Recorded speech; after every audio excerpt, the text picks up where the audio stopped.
relationships, but you're wrong. Listen, there's no magic bullet. I'm teaching life skills. When you're sick, you need medicine. It don't always taste good, but it'll get you better. You need this medicine. It ain't gonna always taste good, but this is what you need. Men and women, bottom line, we need to have the conversation. Your partner wants to give up control, but only if you know how to drive. This is about being the best you could ever be, whoever you are. I don't care if you're a man, a woman, LGBTQ, space aliens. I'll save anybody. I don't care. I'll teach a hedgehog how to have a threesome. What do you mean by that? Look, you don't have to listen to me, but you're wrong. Listen, I know I'm great. And I know you're thinking, Dante, there's no way I could be like you. But you could be me, you know why? Because you know who I was? Before I was me, I was you. Man score 202. Better hear what I've got to say because you won't get it again. I'm not an alpha male. I'm not a beta male either. I'm just a better man. Well, put your happiness first, because if you don't, they won't. Yo, what up? GYBB, get your balls back. WWDD, what would Dante do? The sexual revolution is being podcasted. And I'm excited, y'all. What's going on? Good to be back. I'm just letting everybody come in. So we get back in the building, get back on the grind. Absolutely. I had a little oral surgery, my people. So haven't been in. If anybody in the chat, what's up, Xavier?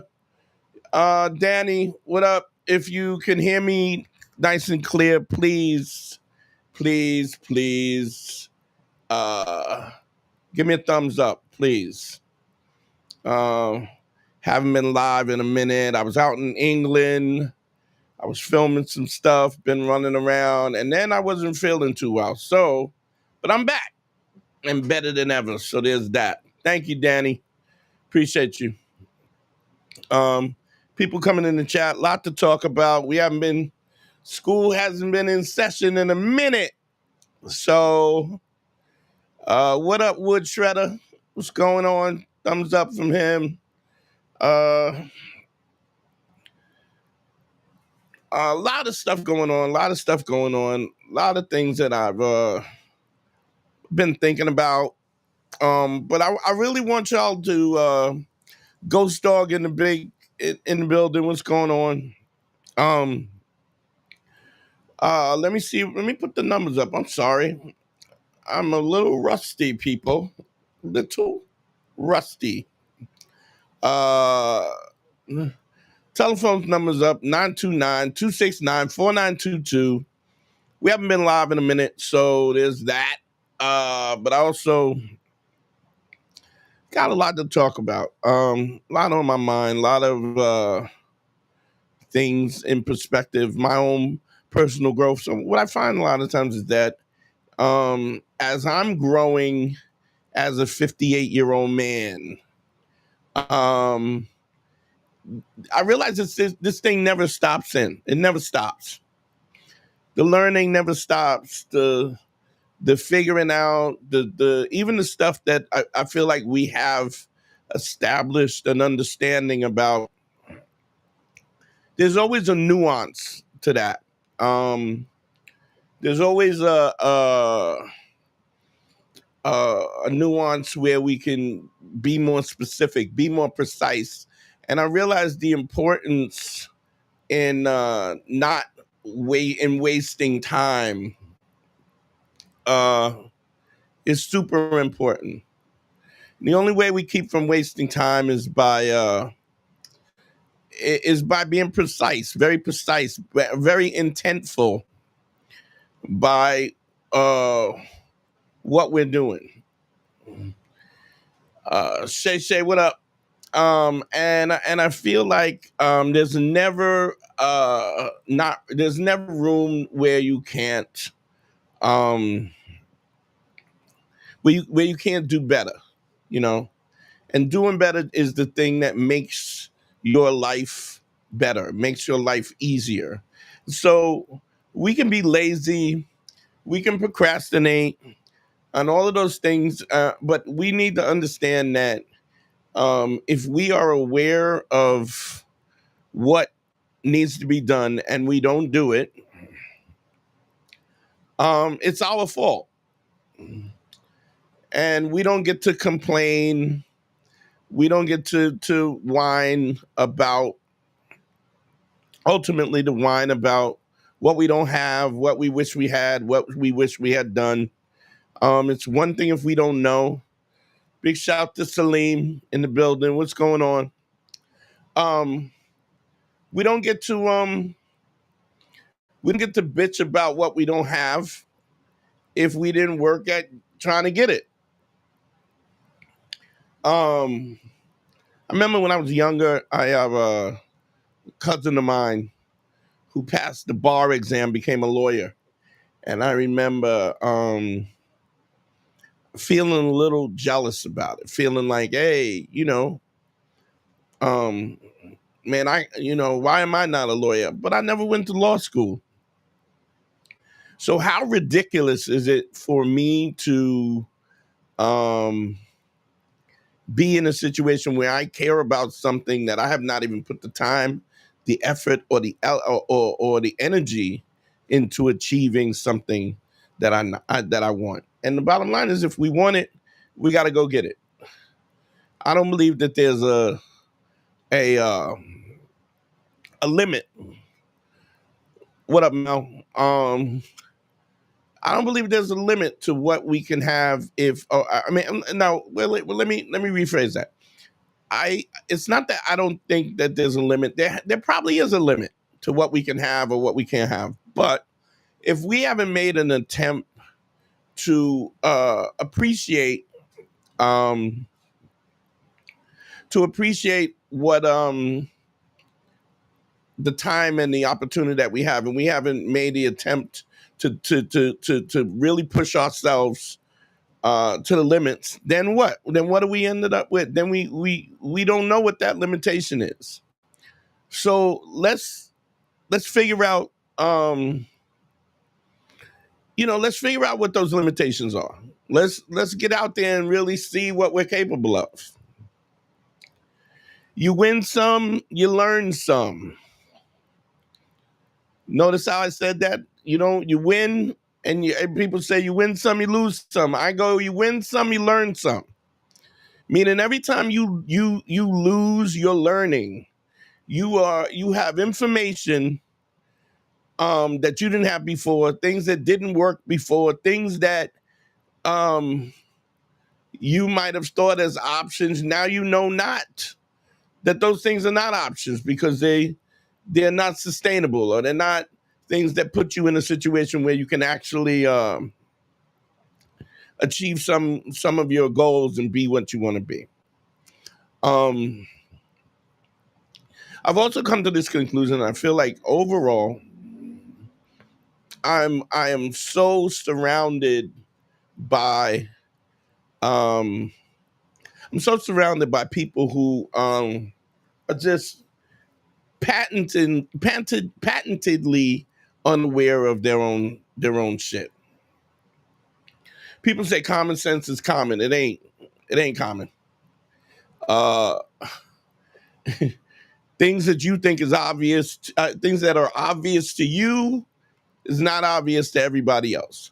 And I think that we have to give grace to that for people, to give people space to catch up. To the same token, if people are not if they're not open to listen, open to learn, you got to get rid of these people in your life. You got to hang around the people who want better, or at least who are not willing to stand in your way. Or at least somebody who is by their example, they're pursuing some level of success in whatever to whatever that situation is. What do you want to be? we all, I mean, on a base level, we are all human beings. We want to be, we are, we want companionship. We want relationships. We want to be loved. We want to be validated. We want to love people. And what you find, what we find is that you that's just a part of living. I was watching a lot of Kevin Samuels old stuff, and I always like the way he holds people accountable, but I also don't like the way that the way that he simplifies life as if there's not an emotional state. Wait, real quick. Adrian, a teen says, "What's your top highlights from the book? Get anyone to do anything." That's an interesting question. So I've recommended this book several times. It's a little, I call it. It's like a little life handbook, and it's called "Get Anybody to Do Anything" by Dr. Bob. Oh shit! What the fuck happened? Oh, by Bob Lieberman. And one of the I'm not sure which. I wonder if I have it here. No,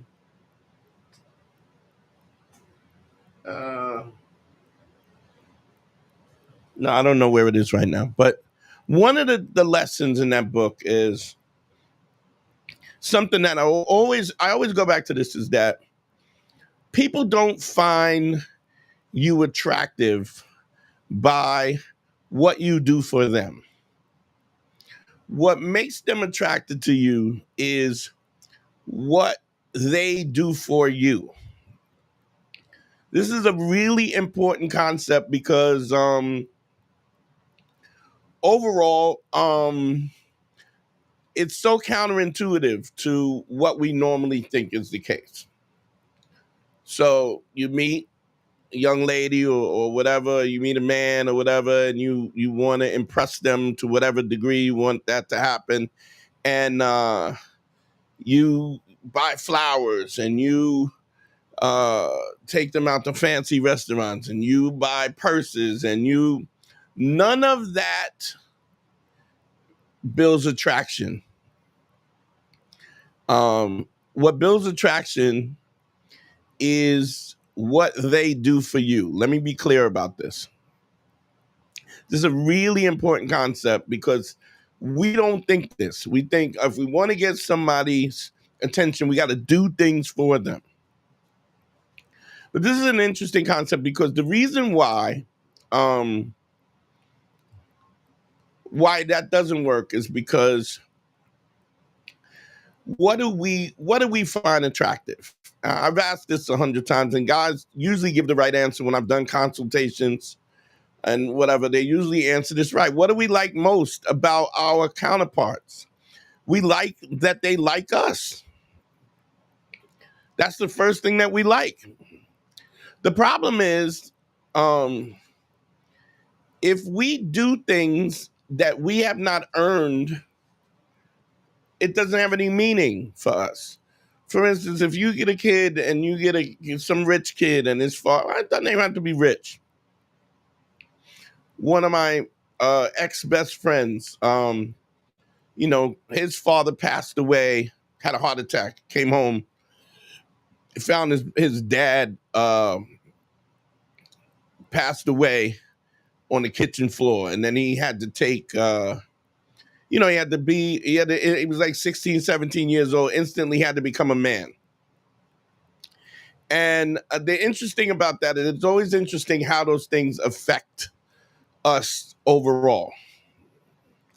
What I mean is, he felt like, oh, I gotta buckle up. I can't be a child anymore. I gotta take care of it. His mom was still alive. So he took care of his mom and he was running around and doing whatever. But he put his nose to the grindstone because he knew he didn't have anybody to back him up no more.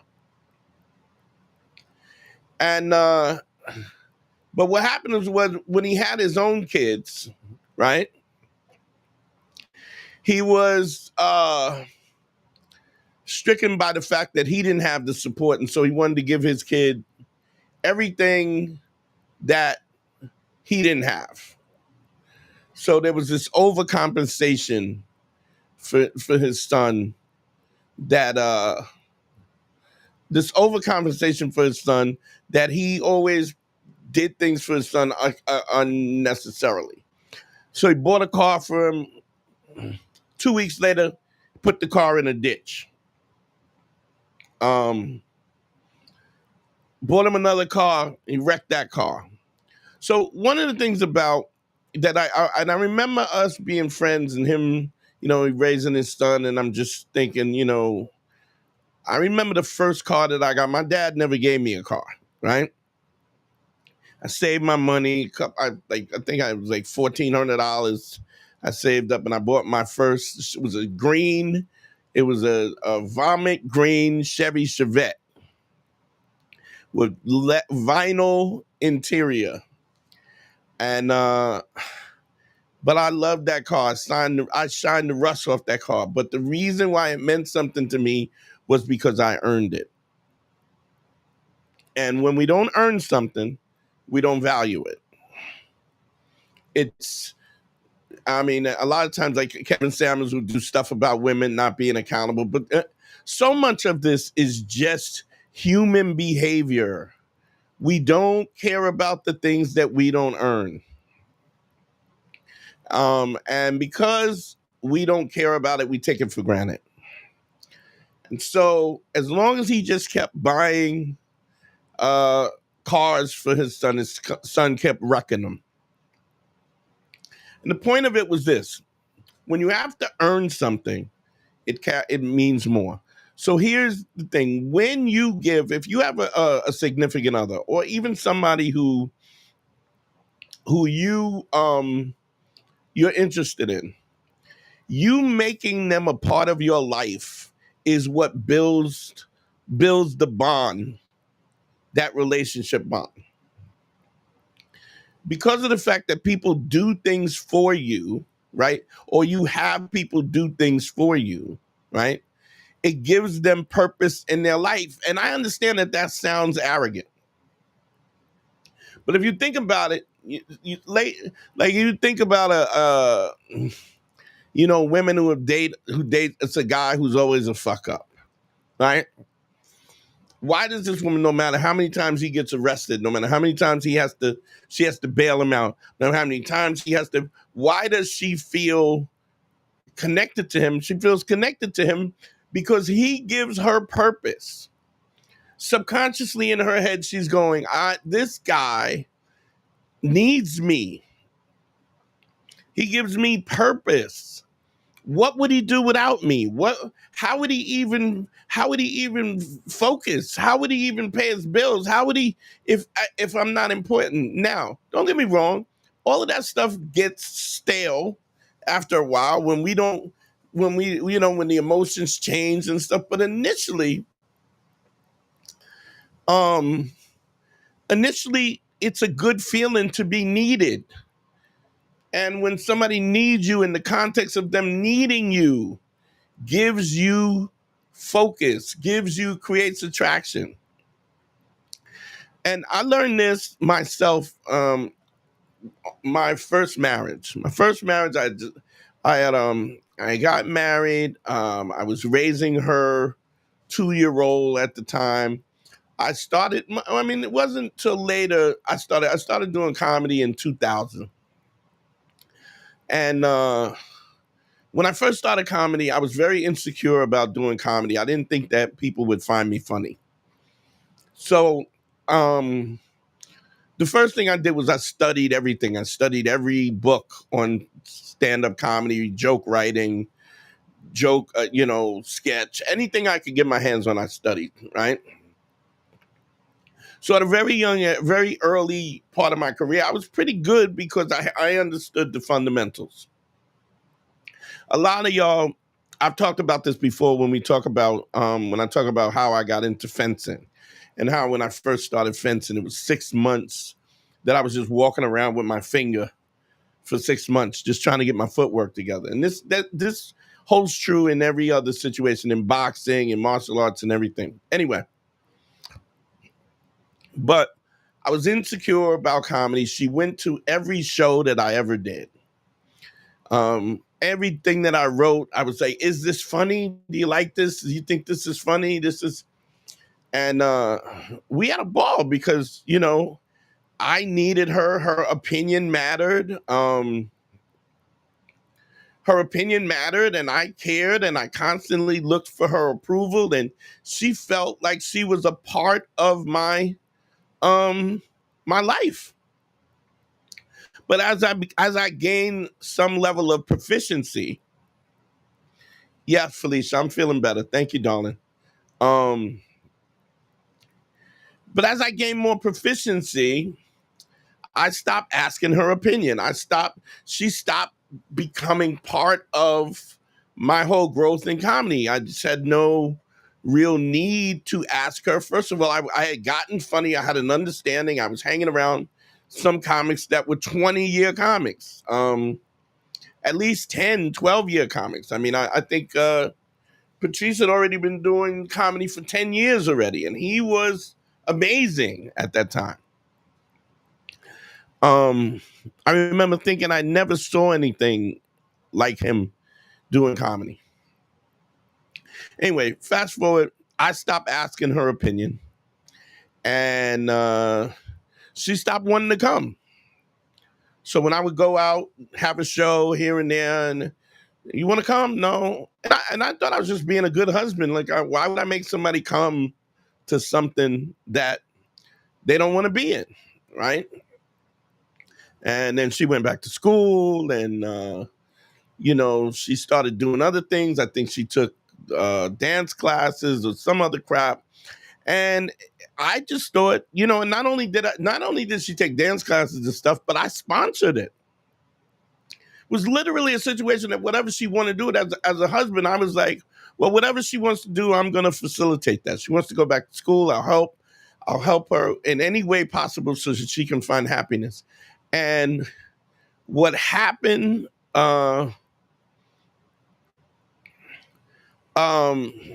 any book, Adrian, any book. It's just Judy Gold, not Judy Gold.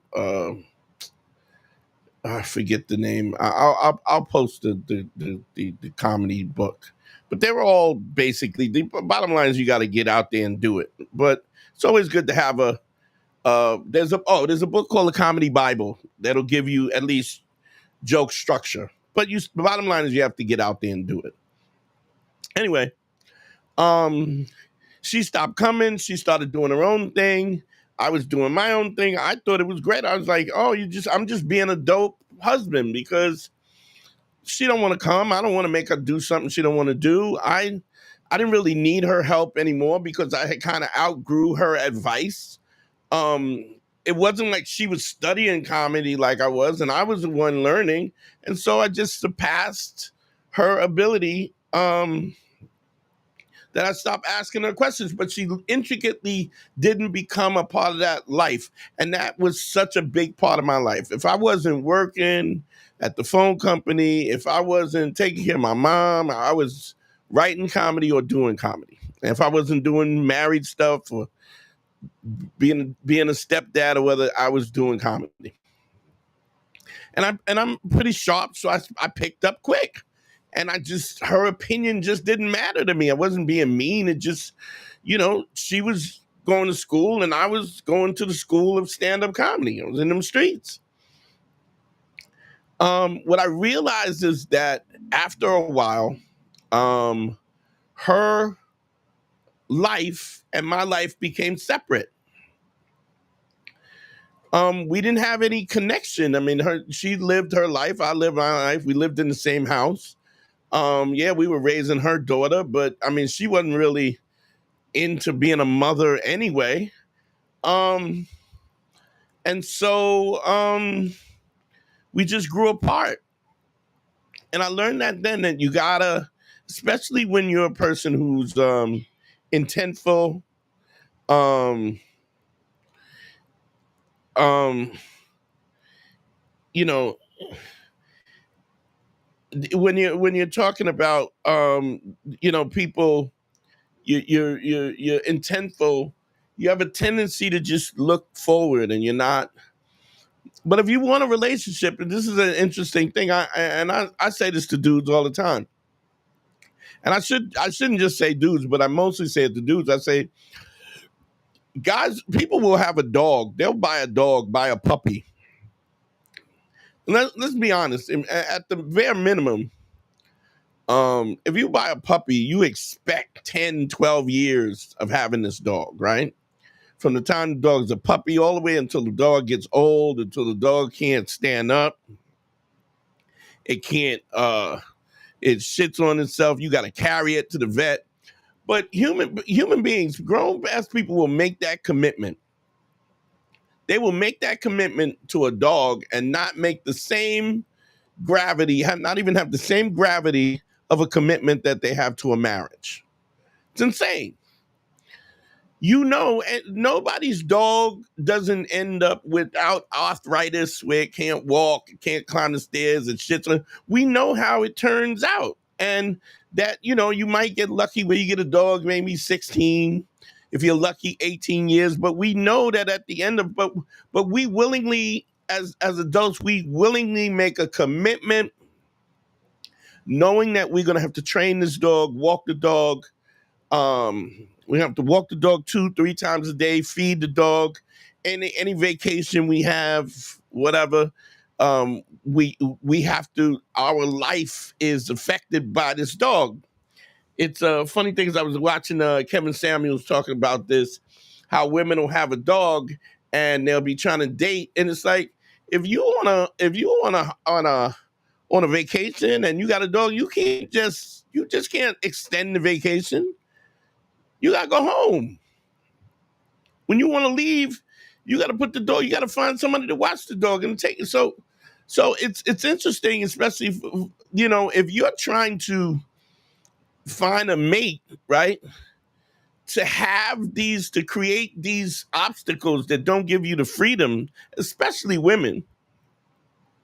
Because a guy who's talking, starts dating a woman and she's got a dog, right? Now you got to worry about this motherfucker gonna bite you. He's possessive. He wants to get in the bed. She wants the companionship, so the dog be in the bed and the dog is growling at you because he sees her. Like, who wants to put up with that? But my point is, as adults, we make those decisions and make a commitment for that. And then when it comes to a marriage or a relationship, we don't even give those things a commitment, whether or not we have the time, the energy, or the veracity to train the dog, walk the dog, clean the poop up, buy the food, the investment of it, the time, the energy. And so it's interesting to me how as adults we'll make a decision like that and then not make a decision when it comes to a relationship that we're trying to cultivate. I mean, how many times have we seen a situation when some kid goes, Daddy, give me a puppy. You get the puppy. And then, I'm not going to get this dog because I'm not walking this dog. And you as the father ends up walking the dog every day. It's 5 o'clock in the morning. You got your pajamas on and your flip-flops and you walking a dog in the snow somewhere. My point is, it's where is the understanding of the commitment that we need to make to each other? Because here's the thing, here's the reality. We can be in a relationship, we can be compatible, we can be open, we can be honest, we can be authentic, we can be credible, we can be empathetic, and the relationship could still run its course and you end up splitting up for whatever reason. But if that is the case, if just the sheer time in which we put in a relationship that things change, right? Just that alone If that matters, right? How come we don't put the same energy in our relationships? I'll give you an example. I was talking about giving people purpose in your life. One of a lot of people talk about the game and uh, I forget the game and mystery and pickup artist stuff. One of the things that there was this whole movement and television shows about the game and mystery and all of this. One of the things they would do is a guy would go, "Oh, could you hold? I'm gonna leave. I'm getting ready to go to the bathroom. Could you keep an eye on my coat?" And it's a way of getting a woman to comply, because it's not about the coat. It's about the fact that she's willing to watch your coat. You're asking her to do something, and because you're asking her to do something for you, if she says yes, it's an indication of interest. These are all little techniques, little psychological techniques that dirtbag pickup artists kind of use to manipulate women into situations that they probably don't deserve to be in, or they don't really want to. Their intentions are not always the best. Problem with that is the way things are differently now is because if you're lying and you're fooling somebody, right, and you end up, banging uglies because you fooled her, she can also, now there's a situation with the Me Too movement. She can say you coerced her, you pushed her, you tricked her. And then you can end up, and this is why authenticity is important, because you don't want somebody to have buyer's remorse about the fact that they have given you time, energy in an intimate way, or just time in general. You can fool people, but there's always this. I mean, you might be able to get away with it, but there's always a consequence. Wait, we got a call. Hold on. I don't know why this is not ringing. That's weird.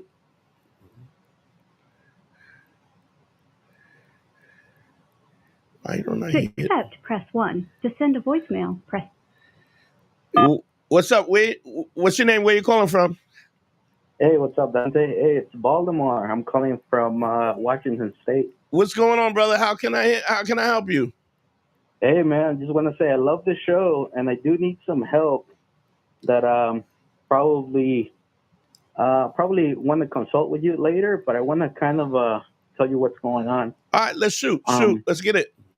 So I'm trying to get so I have this threesome happening in the horizon. It will be my first threesome.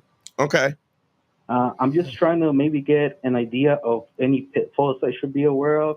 Oh, absolutely. There's a whole book I could write on that, which I know they get ready to get in my ass if I don't finish this book. But So currently I'm in the looking. I guess we're sifting through people that she would be okay with. Okay, wait a minute. And are you looking for the people, or is she? We both are. We decided we both are. But my thing was originally I wanted her to look for them, but she's been a little too slow. Okay, let me ask you this. Is she into women?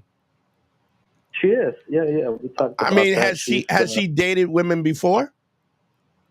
Oh yeah. No, she has. She has. Like where she just dabbled, or somebody she actually dated, like had a woman as a girlfriend? She's had 3 girlfriends before. Okay. For a while. Yeah. All right. So the reason why I asked that first is because if you have this idea about a threesome, right, and she's not on board, right, your relationship is doomed, because you're pushing this down her throat, and excuse the pun, and she don't want it. It's one thing if she's curious, or she's into that. It's another thing if she's not. You're barking up a tree that's just not going to turn out right. Second of all, you got to understand that anytime you do this, the level of trust that you have to have, because people are insecure, right? Is this your girl? Is this your girlfriend? Yeah, she's we've been together for 3 years now. Okay, is she jealous?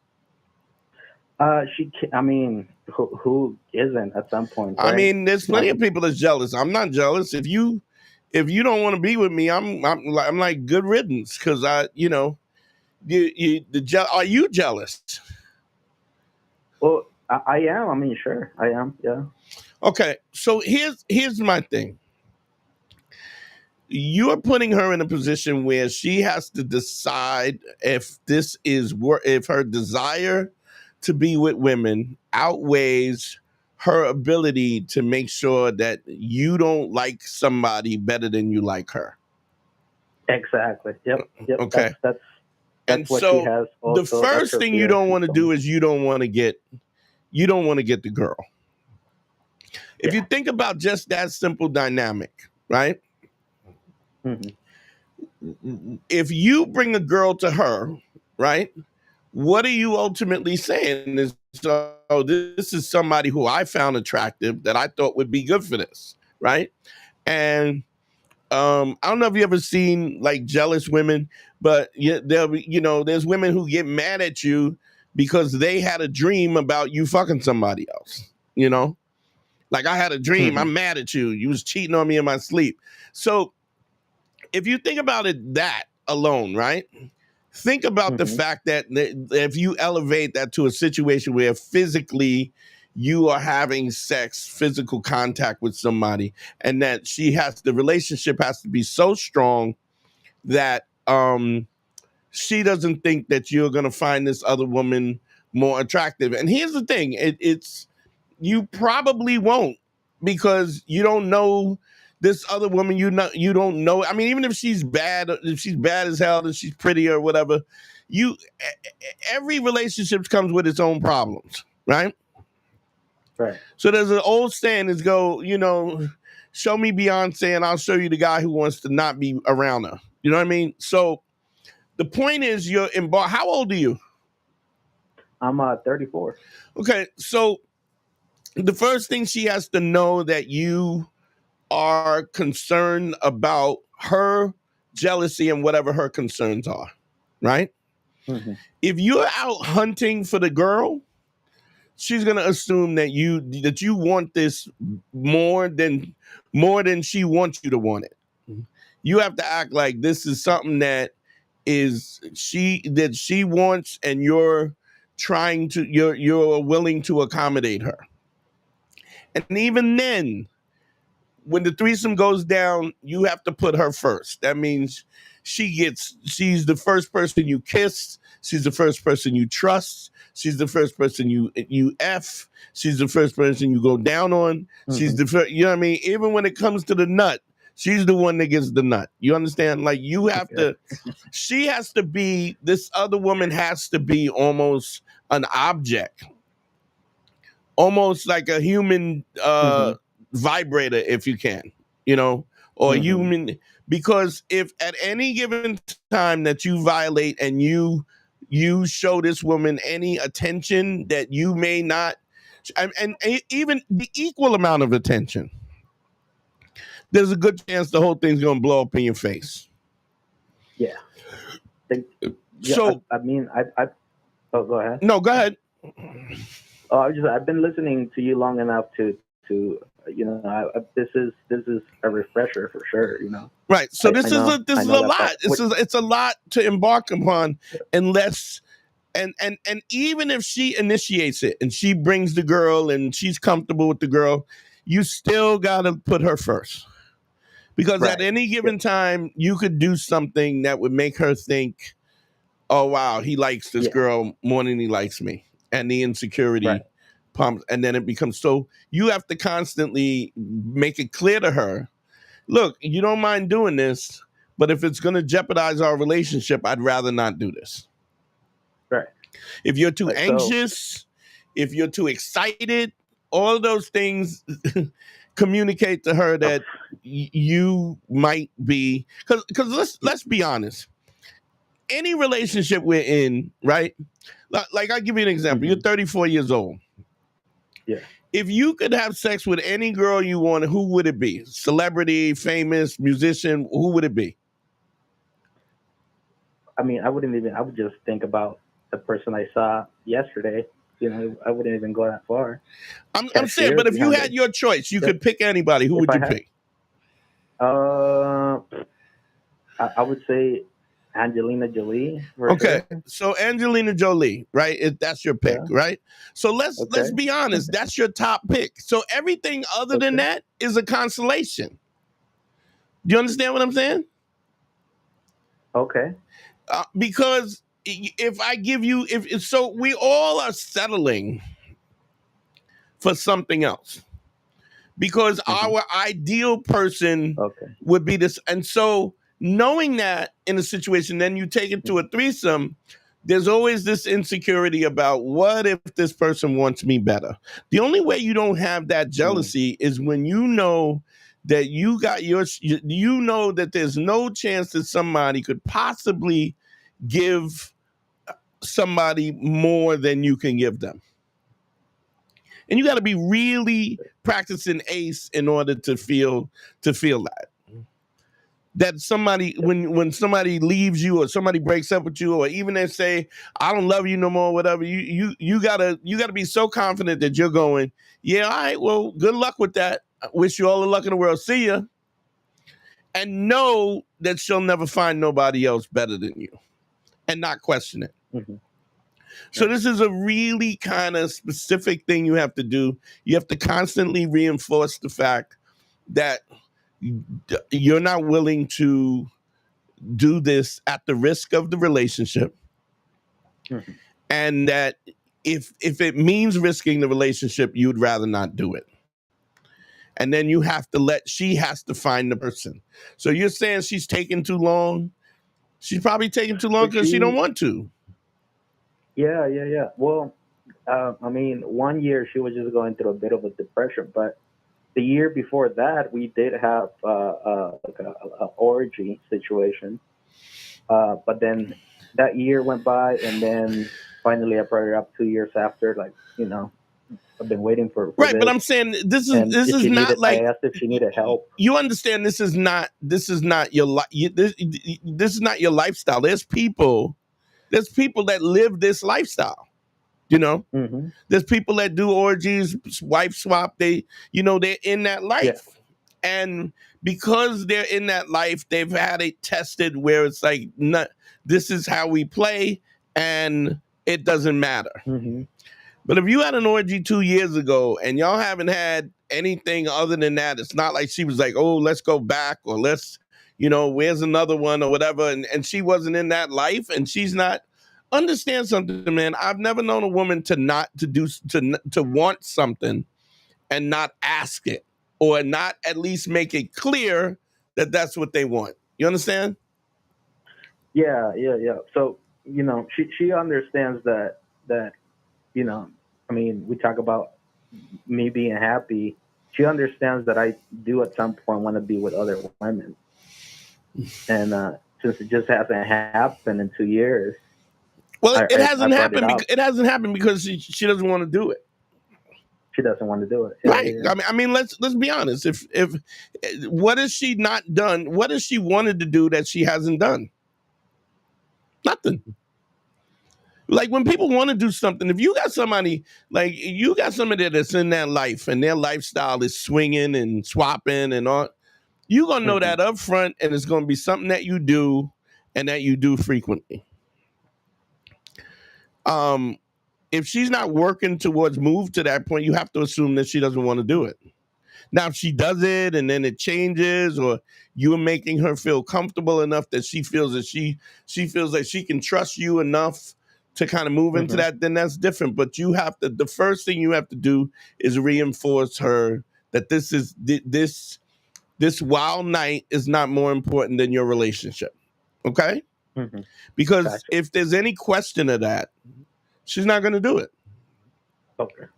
And if she likes women and she hasn't done it this far, like she is attractive. Do you guys, y'all ever look at women together and talk about which women are attractive or whatever? Oh, yeah. Okay.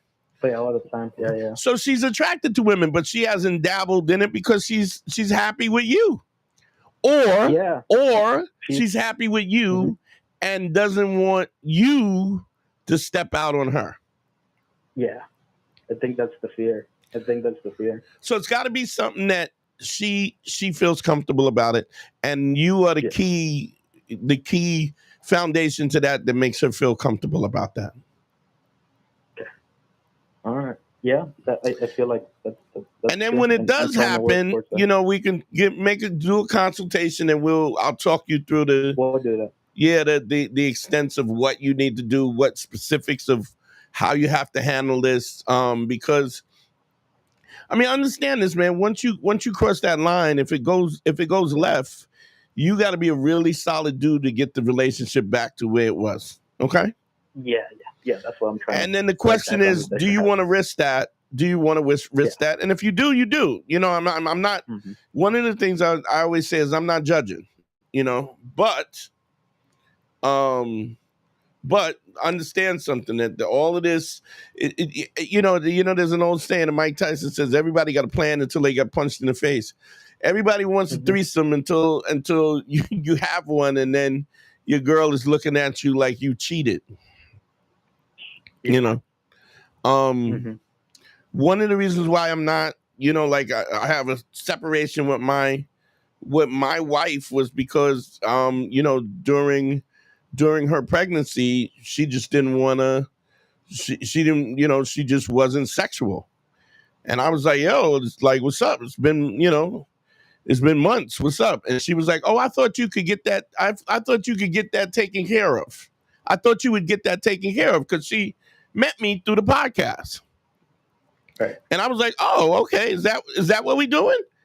And I went into my roller fuck, and I made a couple of calls.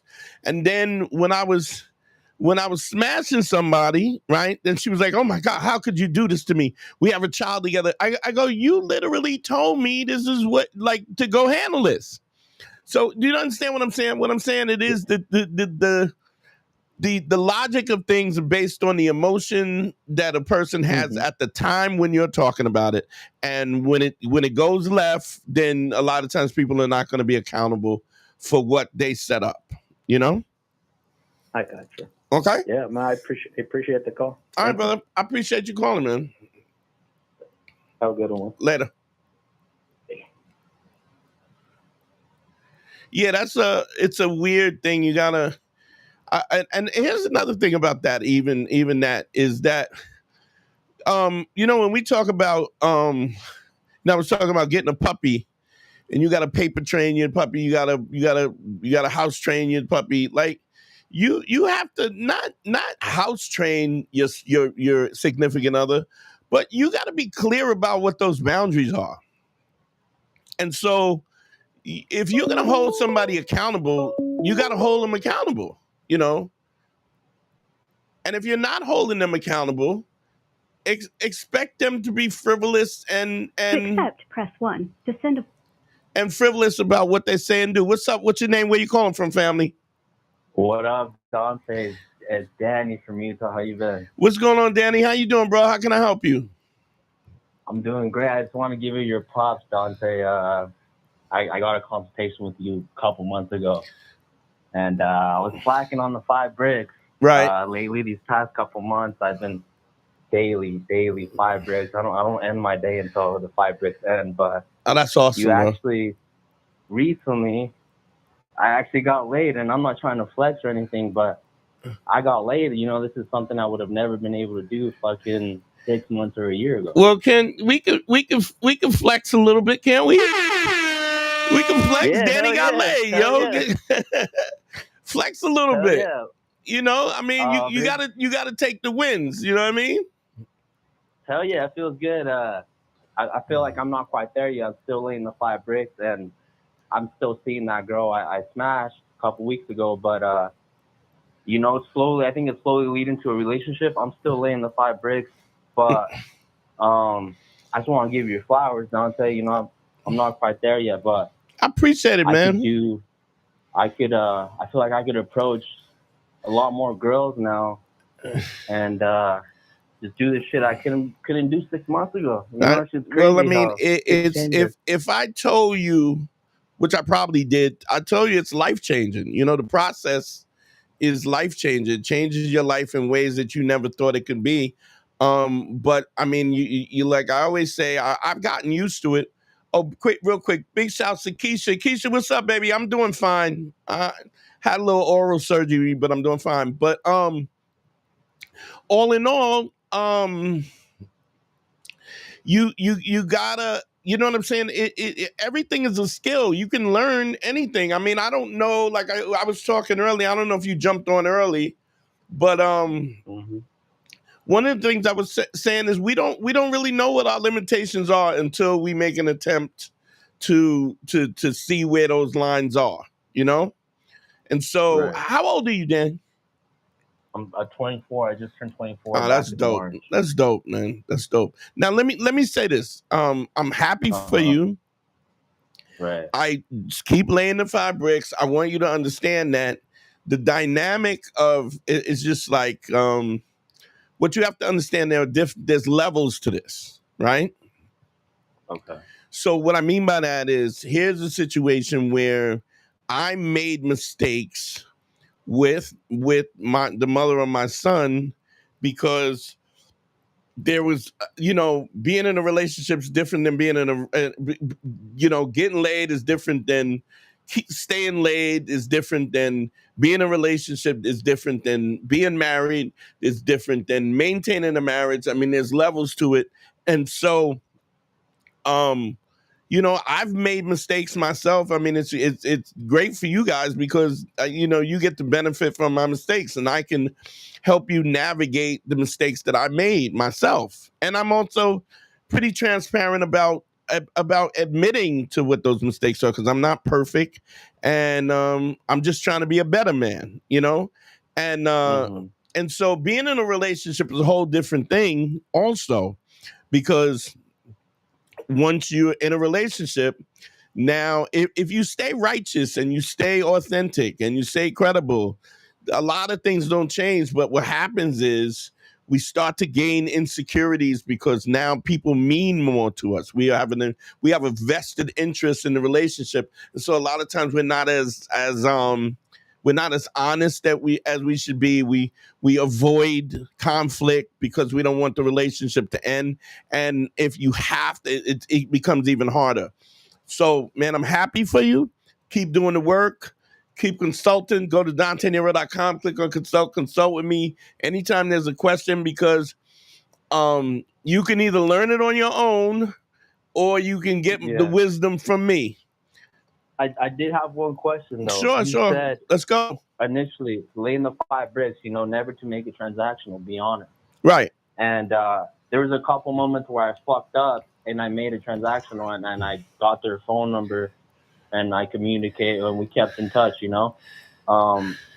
So that's well. First of all, up, what do you mean? What do you mean you made it transactional? Because I mean I understand what you mean, but I don't know the specifics of it. How did you make it transactional? So a couple of days I fucked up because I went out to the club. I saw this bad chick. I went to go compliment her, and then if she kept talking to me, I would ask her for Instagram at the end of the night. And then we would chat, and it would lead to a date. But I would get the 5, make it honest, make it genuine. But sometimes I did fuck up by making it transactional in that aspect. What do you mean? What do you mean making it transactional? By grabbing their number, because that's transactional. No. Well, look, I mean, look, I don't know where we're at the phases, but what I'm saying, if you're laying the 5 bricks, the importance is to lay the 5 bricks. The other thing is that if you have if somebody's pitching back and forth, right, and you're at that level, because the whole reason why you lay the 5 bricks is so that you understand what it looks like to not be transactional. You also have to be the best version of yourself so that you know in your heart of heart that you have something to offer. Now, the way it becomes transactional is when you have decided that this woman is better than you, that she's doing you a favor by by talking to you or by letting you But take her out. Because the bottom Okay. line is, even if you're going out on a date, or even before the date, the other thing, why not ask for her number? Why ask for the Why not? Instagram? Yeah. Why ask for the Instagram instead of the number? I don't know. I just feel sometimes it depends on the girl, but like I feel like Instagram leads the way to because I've met some girls that are kind of like weird about numbers and they don't give out the numbers right away. Yeah, but it doesn't matter. The point is you're allowing them to dictate the tone of the relationship. Okay. Yeah, I and mean, then somebody another says, reason I don't for give my Insta- number out, or she goes, look, she goes, well, I give you my Instagram, and you go, I mean, look, you can take the Instagram if you want to, but understand something that somebody saying, I don't give my number out, you can have my social media. What is the subtext of that? So see, at that point, she's already making herself better than you. Right. You know, and She's you're stiff arming you. She's going, yeah, I don't know if you're worthy of my number or whatever. Right. But what if you said, listen, I'm not on social media, and I surely don't communicate with people personally on social media. So I get it if you don't want to give me the number, but I'm not on social media, you know. And if you have to if all you can get is take the Instagram, and then while you contact her, she DMs you, and then ask her to pick up the phone. Oh, yeah. So a lot of times when I get their Instagram, I ask for the number, and that leads to a conversation on the number. But I got it. But you understand you are getting stiff armed by her saying, I'm not giving you my number. So what she's saying in essence, what she's in essence saying is, you're not good enough to get my number. Yeah. And what you should be doing is going, I don't know if this woman is worth my time. Right, just because you want to sleep with her, just because you find her attractive, doesn't necessarily this is something that took me a long time to learn. Just because somebody's attractive, right, and I find them attractive, doesn't necessarily mean they're worth my time or my energy. And that's man, women, or otherwise. They should still qualify. They should be trying to qualify for your attention the same way you're trying to qualify for hers. And if it's not mutual, hold on. Big shout, thank you, Angela. Angela sent me $49 on the Cash App. Thank you, darling. Aloha. Nice to see you back online. Question, I'm curious, what questions you think everybody should ask before making their relationship seriously? I'll get to that in a minute. What I want to say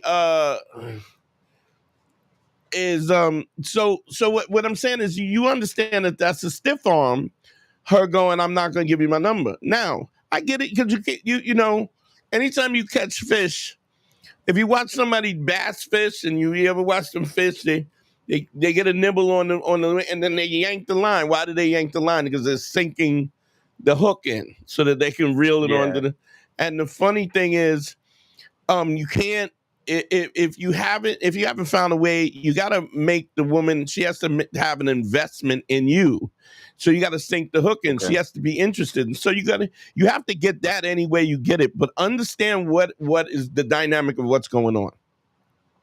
And understand that if somebody is just giving you the stiff arm and they're just deciding that I don't want to be bothered, or you got to do all the work, I don't know if you've ever got laid by somebody who doesn't want to fuck you, or somebody who's not into it. I don't think yet, but maybe. Or they're kind of, oh yeah, all right, I guess so, and it's like it's never worth the time or the energy. Yeah. You don't want somebody blowing you and they hold it and they do this before they. And they hold their nose. You don't want. You understand what I'm saying? It's you want people who are interested in you. Now, there's more to that. It means that you got to be worthy you got to bring something to the table. You got to be working on yourself, working on being the best version of yourself.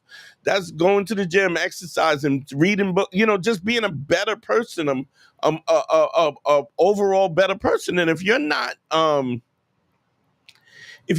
doing that, right, then there's nothing to entice her into go. But the fact remains that overall, there's so many situations where where women think just because they're attractive, right, that they have a right to just assume that they are worthy of your time or your energy. And they might not be. There's plenty of trash human beings who are attractive. Yeah. In fact, especially women too. Being somebody with good looks is the worst. I shouldn't say it's the worst, but they, really a moderately attractive women, they're usually the worst. They usually have the least personality. They're usually the worst lay. I'm not going to say all, but if they don't have to try. Big shout out to Xavier. Thank you for the CashApp, brother. I appreciate you. So you know what I'm saying? So here's the situation when we go, oh, this girl is beautiful. I'm willing to sell my soul to gain access to her, but you haven't even had a conversation with her to decide whether she's even worth your time. Make sense? Yeah, it does. But if she's attractive and like she's your style or whatever, there's all this other stuff that's going on. Make sense? Yep. Okay, man. Congratulations, bro. Yeah. Appreciate it, Dante. I just had a call, check in real quick. I'll book another consultation soon. Keep killing it, man. All right, everybody in the fucking comment, give Danny a fucking thumbs up, y'all. All right, I'm out, bro. Later. Alrighty, man. Later.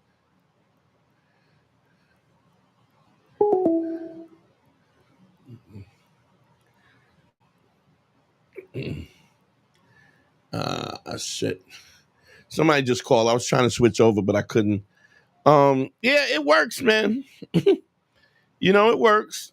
If you believe me, it works. But I also do understand that there's I also understand that it's hard to perceive that things could be different, that you could change your life in ways that you never thought you could change it. Especially when we have spent so much time around people who don't really work at being the best version of themselves. We don't get encouraged to kind of spread our wings and kind of see what our limits are, how far we can go, how great we can be, how awesome. But man, it touches my heart that one of my little soldiers is getting in and trying to get a little girlfriend now. That's dope. I mean, I shouldn't say it like that because he's 30 years old, but to me, he's a little soldier. So there's that.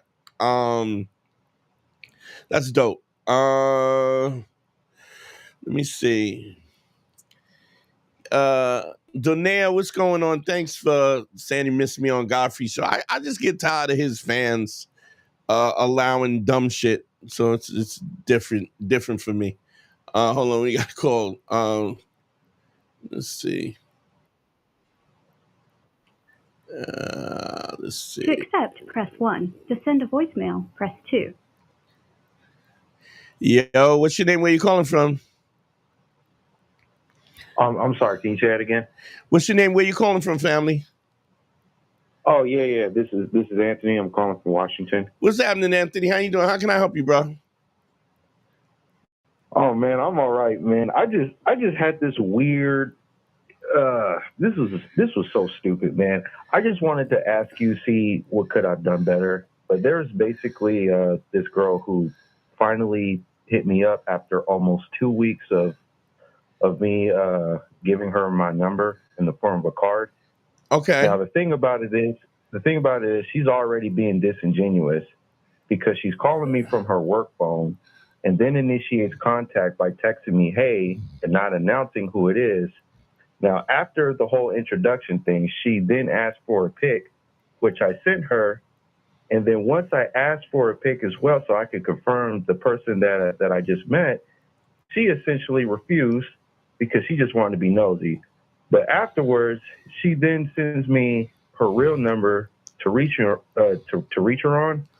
But I wasn't having it, so I told her that she can reach me from that number when she sends a pic. If not, she can have a good one. Right. And I haven't heard from her since after that. Well, this sounds to me. Here's something. What is funny is like anytime there's some weird shit going on, right? It's usually there's usually a reason why. There's usually more weird shit behind it, right? Very rarely do you get those red flags, and it was just a coincidence that some weird shit was going on. So let me say that first and foremost. The second thing is, if you got somebody that's playing games and send me a picture and you don't send me a picture and here's my number and it's like, I don't really know, I don't know what that's about. I know that when you say it to me, it makes me feel uncomfortable, right? Yeah, absolutely. But the other thing is, go ahead. The other thing is she didn't call back. Like, how long ago did you tell her if you can't send me a picture, then good day to you? Yeah, so this was yesterday. Oh, okay. Like, she just hit me up, and I'm just like, who is this? She just said, hey, Anthony, and I'm just like, she said what? She said her name? She said her name? No, she said my name. She initiated contact with, she started the conversation with, hey, Anthony. And I'm just like, man, how are you just going to say my name and not announce yourself? So did you ask her who she was? Yeah, absolutely. And what did she say? But she said the girl from the grocery store because that's where we met. Okay, did you know who she was from the grocery store? No, because I meet so many girls. All right. So I'm trying to so you figure out. You didn't even know who she was.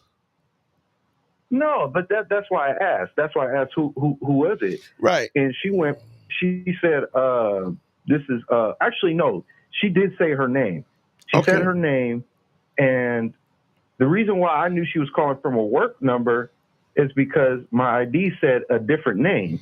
Right. So when I called her out on it, I'm like, are you lying or are you like, what's going on here? Because this showing me a different name. And that's what she was like, well, I'm calling from a work number. So in my mind, I'm just like, so why the fuck are you calling me from your work phone instead of texting me from your phone? Well, she might have just been on the phone and called you. I mean, you can't. What if she just wanted to talk to you and the point is, did she call you from her number or no?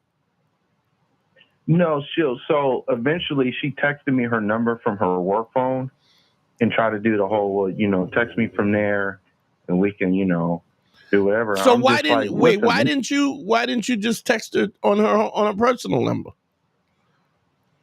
On her person? Well, because she was already being funny about, sending me a picture, and I'm just like, yo, what? Like, it to me is like you're already telling me that you're basically saying, fuck you. I do what I want. This is going to go the way that I want it to go. So, yes and no. So let me say this, right?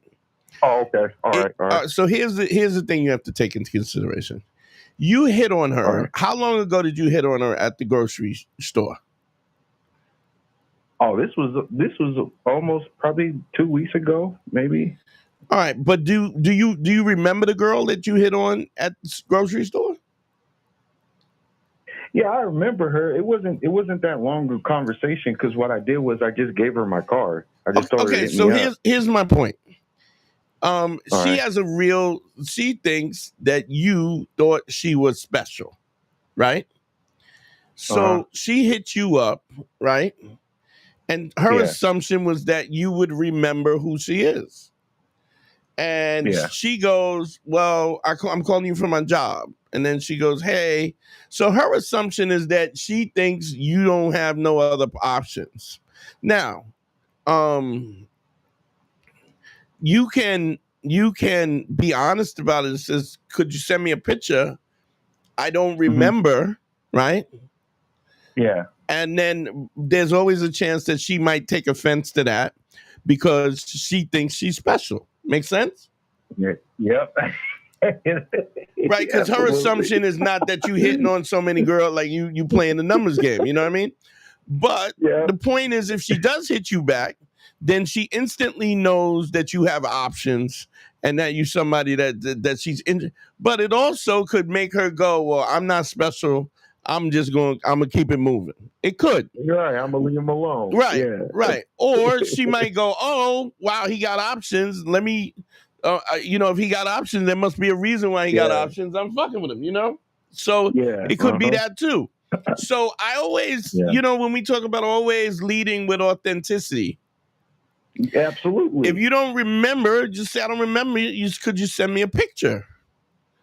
Okay. And then you send me I don't remember. Could you send me a picture? Or if you did remember, did you remember what she looks like or no? No, that's why I was asking her. Then for you a go. picture, Then the honest answer is I don't remember.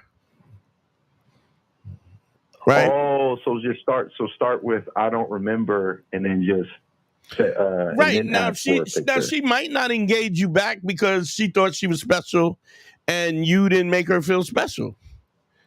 But if she does hit you back, right? This is always a great situation because you've already started this situation with the fact that she's showing interest, and not that can't change, but that's a good way to start off anyway. You feel me? Yeah. So, this is again a situation when we talk about ACE and we're talking about following through on the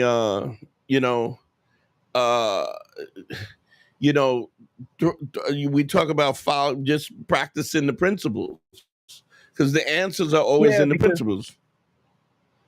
Yeah, because my thing is, I just don't want her to get this idea that everything is finna be her way. Because I need things to go in my that could still happen. That could still happen. Even if she called you, even if she sent the picture, you're still gonna have to lay down your boundaries and figure out and make it clear to her what your non-negotiables are, whether or not she sends the picture or not. And so it's I think sometimes we get into a situation where we're worried about you're gonna play me like you can't get played.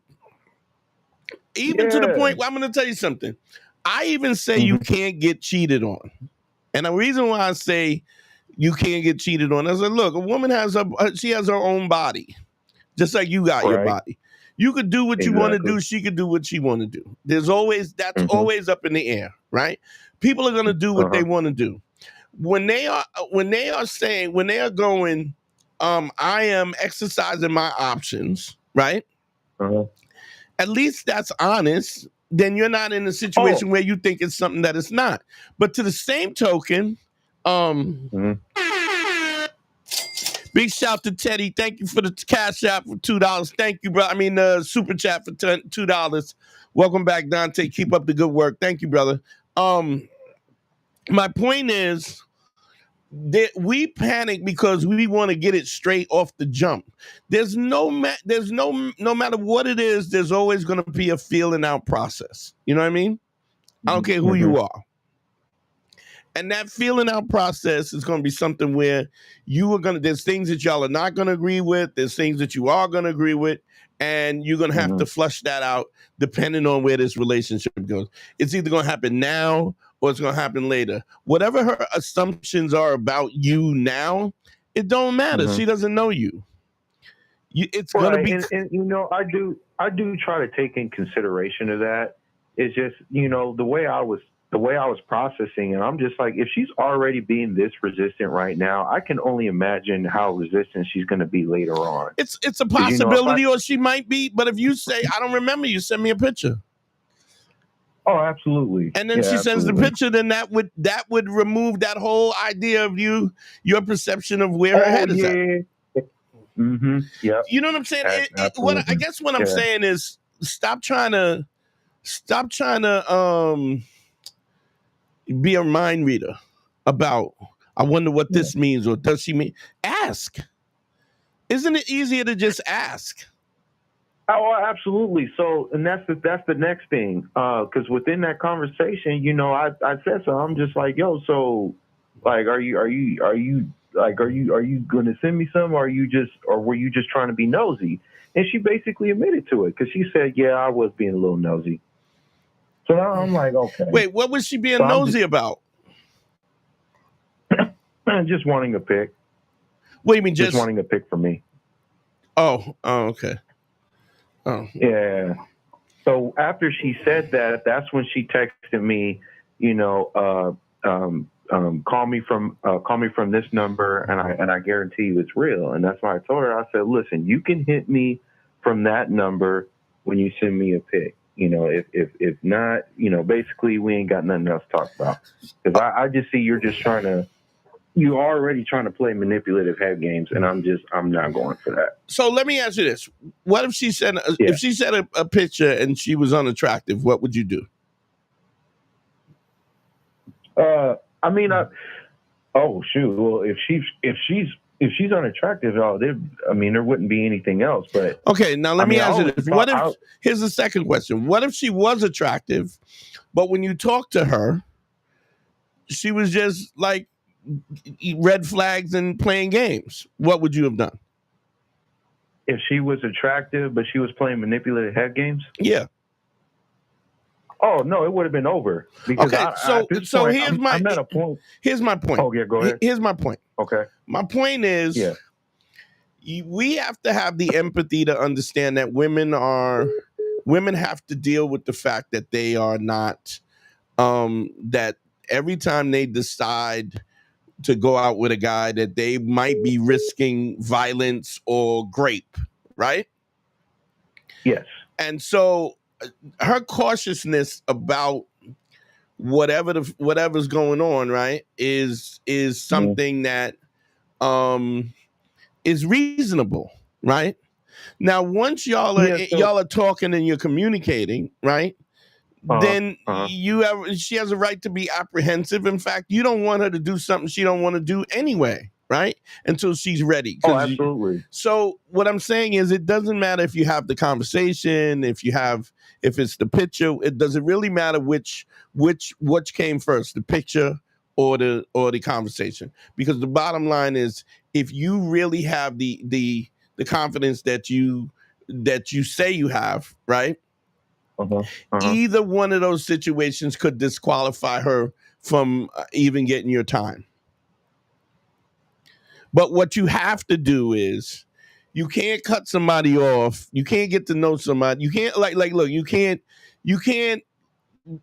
got to get the fish on the boat first. You feel me? Mm-hmm.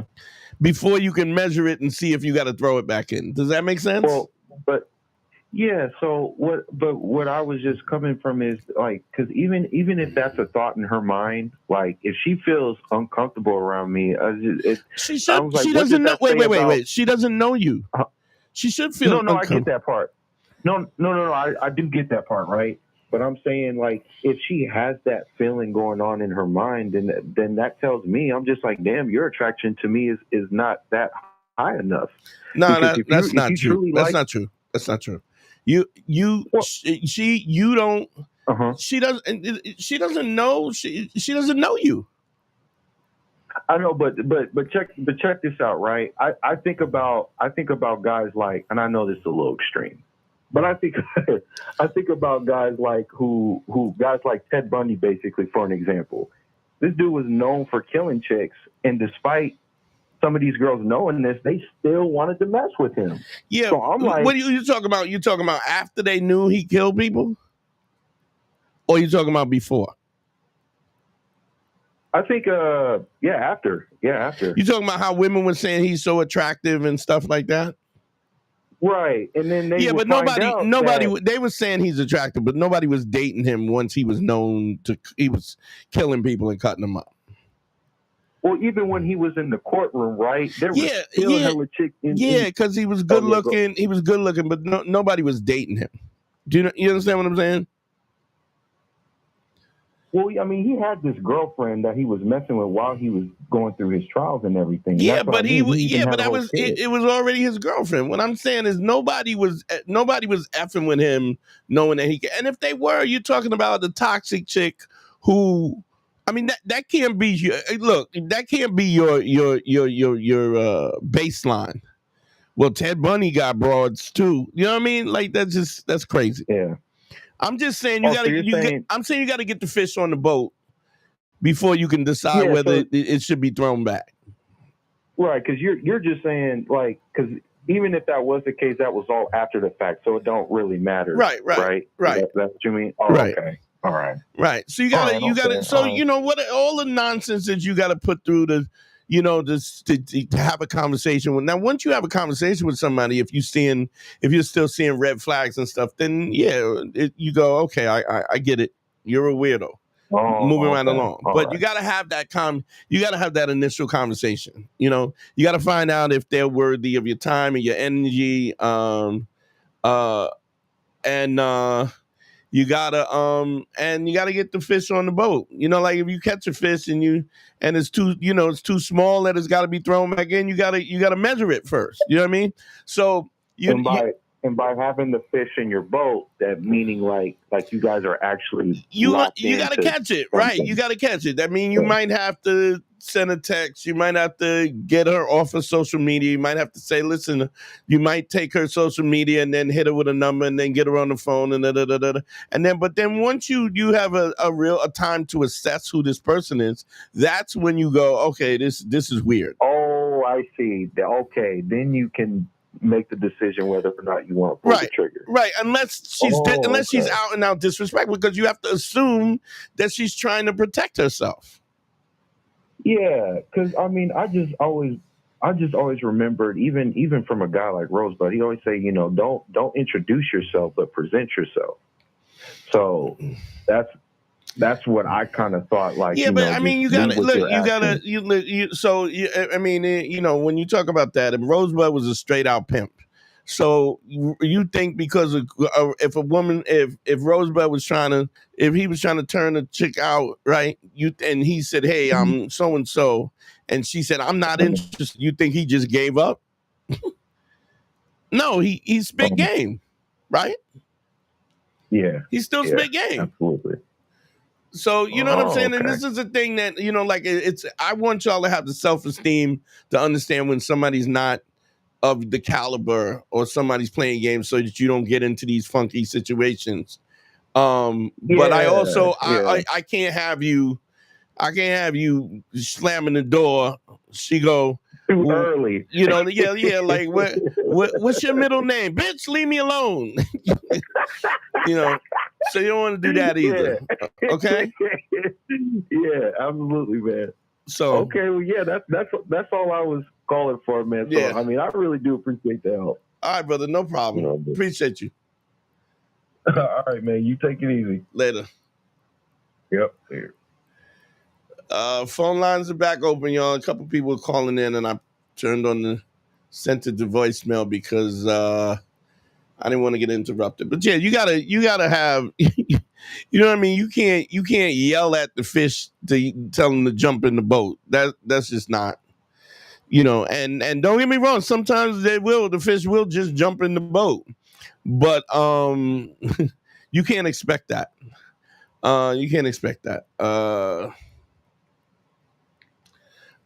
Resident Daniel, I said the book, we were already talking about this earlier. I don't know if you was on the live earlier. Get Anybody to Do Anything is one of my main books. It's not really it's not a game book, but it's a behavioral psychologist book. Yo, send me the Cash App is up too, yo. Send me some money. Stop playing. We got another call.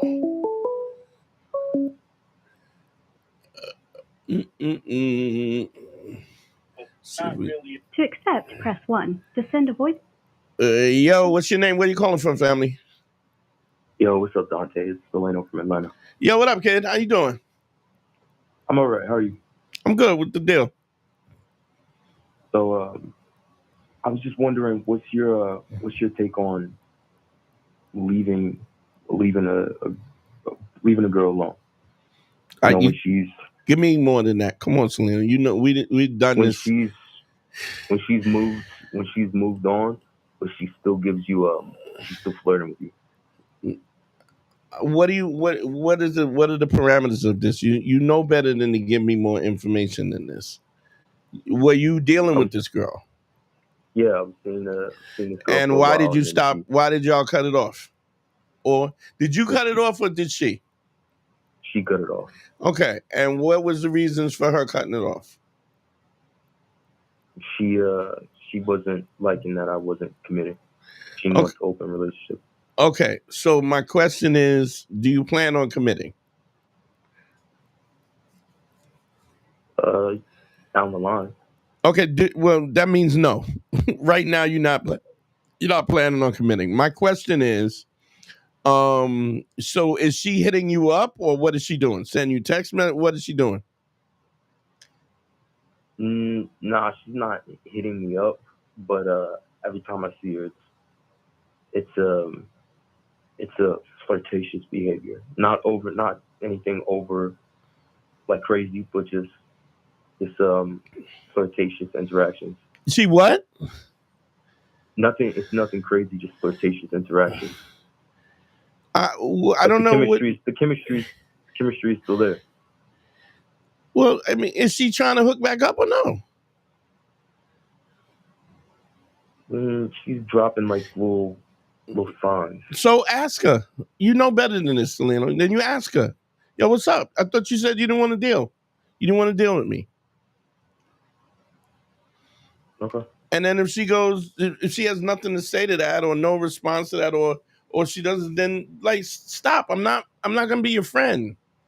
I like you, I care about you, but I'm not gonna be your friend, and nothing has changed. Do you want to hang out or you don't want to hang out? This idea of us trying to figure out what somebody means, or to interpret what somebody's actions are. I'm not them. I don't know. Neither do you. But if you really want to find out, then what do? You ask. You open your mouth and ask, right? I've told you that plenty of times. Yes? Yeah. And if you're trying to figure out what it means, then you don't have the self-esteem that you think you do. You understand? Yeah. If you can't just out now, yo, what's up? What's going on? Yo, you know, we was kicking it. You said you didn't want to kick it no more. What's going on? And if not, move on and stop, unless you're just having fun. This is, nobody should rent space in your head like that. If I'm worried, and this is anything, I know comics that maybe don't like me or don't act kind of funny around me. I'm like, you got a problem? Is there a problem? And they either gonna tell you or they're not gonna tell you. Now, if they don't tell you, then you gotta assume they don't want the smoke or they don't want to deal with it. All of which, I'm gonna tell you something. Time is the commodity. Stop wasting time on people. Stop wasting time on people who don't matter. You like this chick. You had your run with this chick. She wants you to commit. But she's still. So now, what you gonna do? You're gonna be her rebound guy. Because that's what a woman will do. She'll want you to commit and then hold you over the barrel and go, and then she's taking the booty hostage, right? Never negotiate with terrorists. You understand? Well, this is where you said before you never asked. So when do you just? I never said you never asked. If you want to know something, then you ask. But it just seems to me that it's obvious if she cut you off, that's what she said, right? Yeah. Yeah. Now, she's either cutting you off because she's trying to leverage you into doing something you don't want to do, which is not going to work anyway, but you can say that. I don't want to, like I told you where I'm at on this. If you're not interested, that's totally fine. I'm not mad at you that you it's okay that you want something that I don't want to give you, but I don't get to, I'm not going to negotiate with terrorists. And if so, Okay. then all you got to do is just not be available. Okay? All right. All right, baby. Later.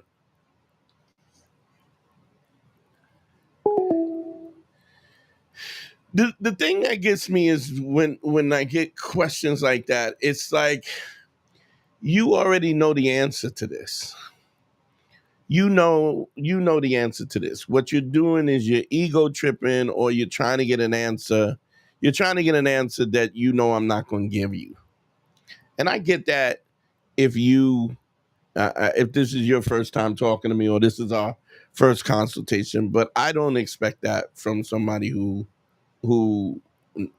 been on the program Chris. consulting with me as long as To you've accept, been press 1. To consulting send a with me. voicemail, press 2. Yo, what's your name? Where you calling from, family? Hey, what's up, man? It's Chris. Well, Chris, how can I help you, fam? Ain't too much, man. Got a kind of caught up in a little situation right now. Do me a favor. Get on the phone. Is that better? You on the phone? Yeah, is that better? Yeah, that's better. Go ahead. Okay. All right. So, grand scheme, I just need the OG's expertise here because situation's a little hectic. I'm gonna Let's try go. to speed it up. Let's go. So I'm 30 years old, in a relationship for it'll be 5 years next week. Okay. Just hit a major impasse where we have a dog, no kids. We have a dog, live together. Our dog has had like a little medical situation where she now no longer wants the dog to sleep with us, basically, right? She doesn't want the dog anymore? She doesn't want the dog to sleep with us any longer. Okay. And it even kind of came down to like even that potentially having to happen, maybe having to get rid of the dog, that sort of thing. Okay. And I'm just not with it. And I'm just like, I mean, hey, with anything, if it comes down to kids, whatever, with her, I done something or whatever. Where you breaking up, fam? Say again. Kids, I said with her, like, I mean, I'm not. You're breaking up, family. I can't really hear you. Try again. Hello? Chris, call me back. Lines are open.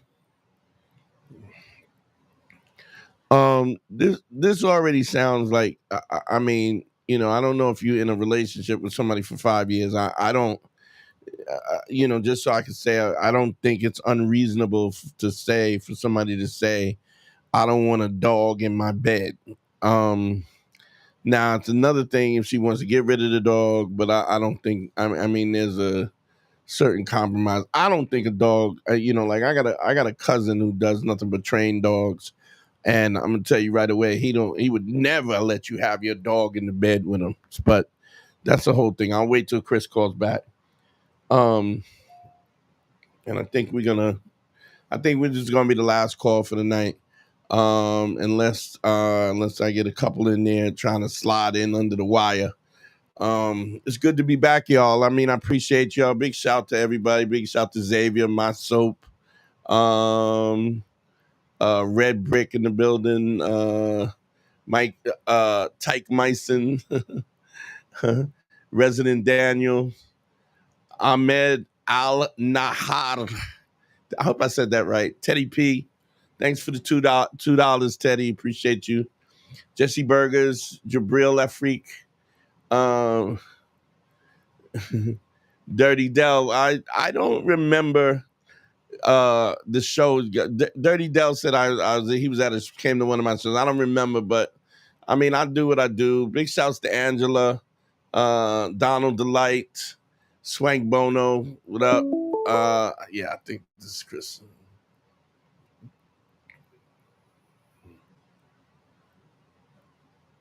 To accept, press 1. To send a voicemail, press 2. Chris, is that you? Yeah, it's me, man. Is that better? Yeah, go ahead. Okay, bet. So, all right. So, like I said, I was trying to get you caught up on the situation. Okay. 30 in a relationship So she don't want going on she don't 5 want the years. dog sleeping in the bed. Basically. Why? And What the was thing the is, change? What was the change? So it's just the fact that he has like, I gotta get a test done on to figure out if he has pancreatitis. Because like once in like 4 to 5 weeks, he'll have this situation where it's like a little, when I say little, I'm talking about literally like 4 drops of like what from his anal glands basically, right? And then basically, you just gotta wash, you wash the sheets, whatever, you move on. No problem. I mean, not the sheets, the comforter, the whole nine, whatever, no problem. And you move on. But then that one thing led to another. We had this whole blow up argument essentially. And the thing is like when it went south in a way that was just like, it was the first time I witnessed this from this person where it kind of got to a point of I had to leave. I'm not believing during arguments, that kind of thing, but it was to a point where. Okay, wait a minute. How long you been with this girl? We're going on 5 years in a year. You love her? I mean, in a week. I'm sorry. Do you love her? I do. Okay, let me ask you this. You think it's unreasonable to not want the leakage from a dog anal gland in your bed? Do you think that that's an unreasonable ask? No. Okay, so then what is it? She wants to get rid of the dog?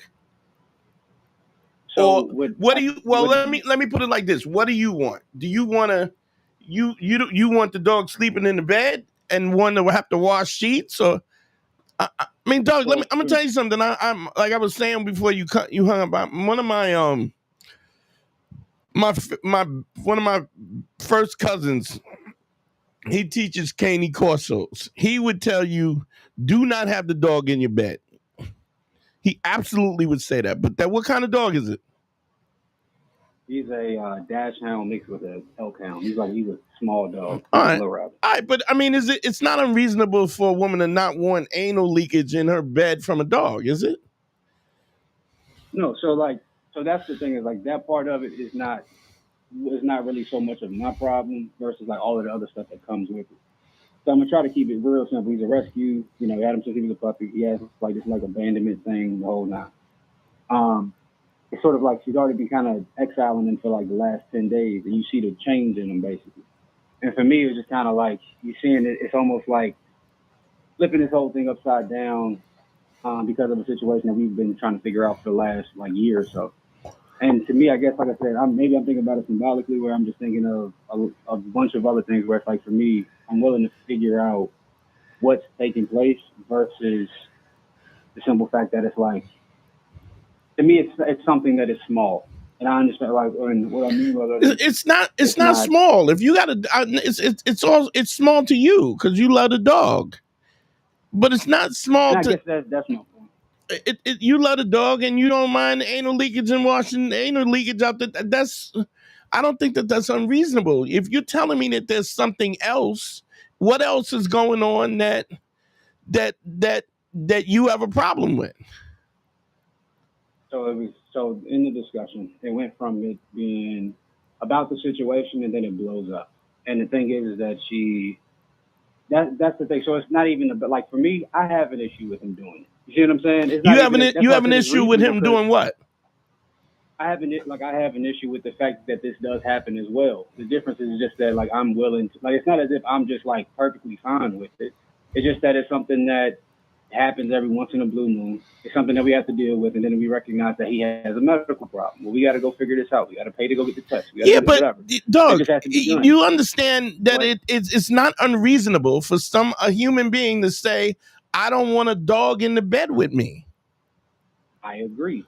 And it's fine if that's what you want. But and if you're going, well, I know you don't like anal leakage in the bed, but I don't have a problem. I don't like it either, but I don't have a problem with it. We just wash the sheets, and she's going, no, I don't want this dog leaking in my bed. Now, if you're telling me that there's more to it than this, you are not communicating that with me.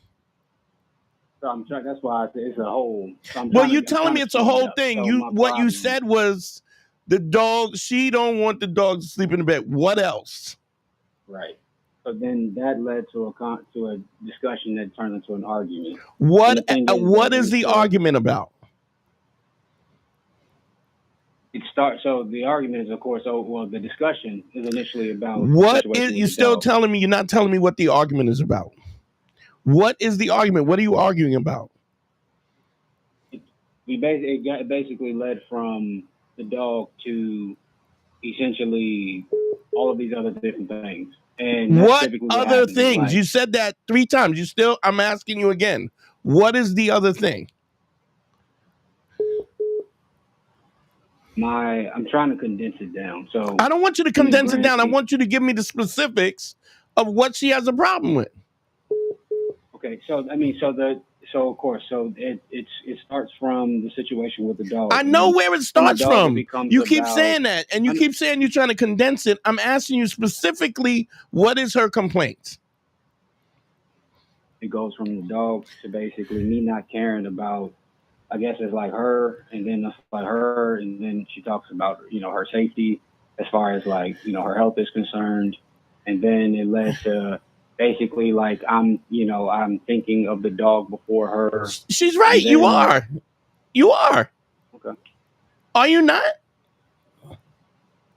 I guess from my perspective is just. I think in the moment, like I'm explaining. See, for you and I think I understand the situation regarding. You clearly don't understand. You don't understand the situation. Okay. She's saying the dog is sick, has a medical problem. I don't want the dog sitting in the bed, basically. And you're saying, what are you making a big thing about it? It's fine. It ain't no big thing. And to her, she's saying it is a big thing. And by you arguing with her about just saying that a dog shouldn't be in the bed, right? You're having an argument on her. So she's absolutely right that you care about the dog more than you care about her. You care about the dog more than you care about her comfort. So I'm doing this in a very, the way I'm explaining this is in a very civil manner. None of this. What do you mean? You're explaining it to her in a civil manner? No. Me and you talking. No. I'm not. I understand you being civil, but I'm just saying. You're telling me. Oh no. What I'm saying is that the conversation, it was not. So that's what I'm getting at. Is that's the problem that I had. It's not about the situation. It's not about any of that stuff. For me, it was the fact that it got to a point where I literally had to remove myself from an area. Yes. Why did you have to? If she says, I'm uncomfortable with this dog sitting in the bed, and you're going, it ain't no big thing. The dog is sick. I still want the dog in the bed. Then what is the subtext of that? You're saying to her that I am not comfortable. What's more important to me is the comfort of this dog than your personal comfort in our bed. Do you not understand that that's what you're saying? I would disagree. You can't disagree, okay. Because what she said was, I'm uncomfortable with the dog in bed. The only way that she's wrong about that, if you said, okay, I won't have the dog in the bed no more, then she would be the priority, right? Yes. I'm going to so technically yes, but the thing is that the issue is simply there's been too much work done with this dog. Like we got the dog because of her. She wanted the dog, and then what I'm saying is the work that's been done to get the dog to where he is today has been significant. And you are again all these things, understand something, right? You are now. Wait a minute. Let me be clear. You are now trying to make a case for the dog over the discomfort of your girl. It doesn't matter that she wanted the dog. When she wanted the dog, she didn't sign up for the dog sitting in the bed, right?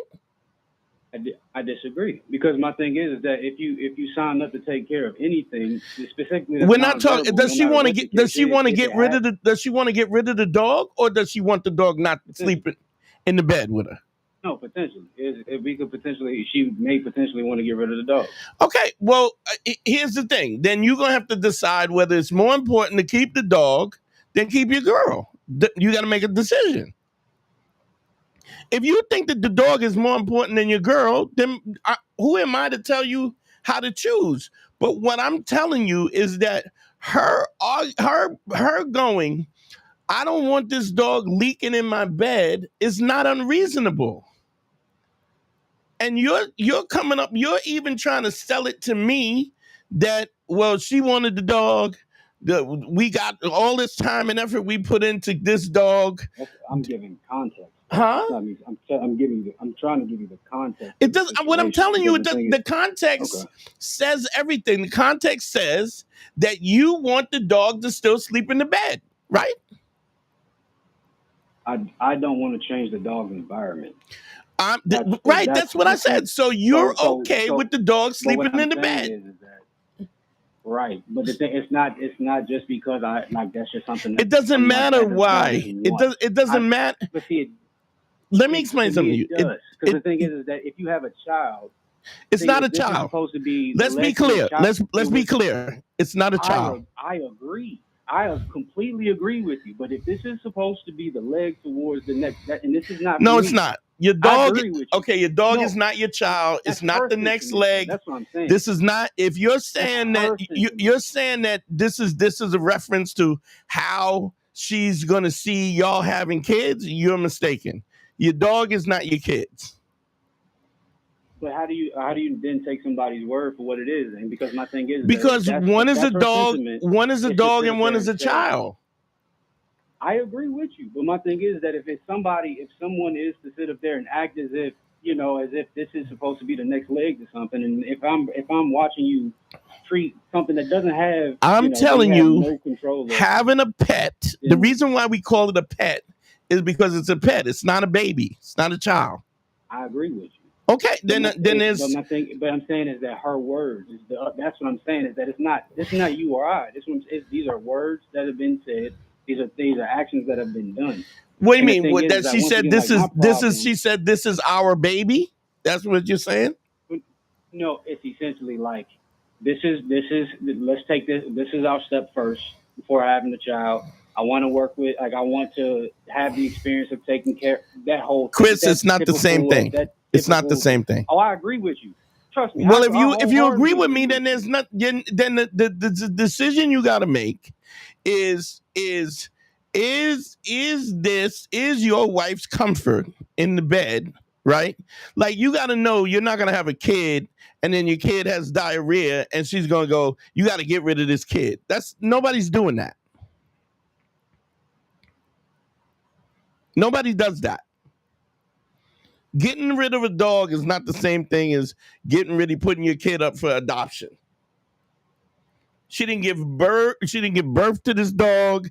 This is not, it is a dog. It's not a human being. It doesn't come from her DNA. It is not the same thing. Can I, we done held on to this. I wanted to get to the next leg of it, which was the discussion that led to a situation that made me have to leave my home. That's what I really wanted to get to. And the reason why I said that is because I'm somebody that I feel as if I've never put my hands on a woman. I hate even raising my voice, truthfully. The thing is that I witnessed somebody that literally had the wherewithal to turn the environment upside down from a discussion to the point where I literally left my home because I literally.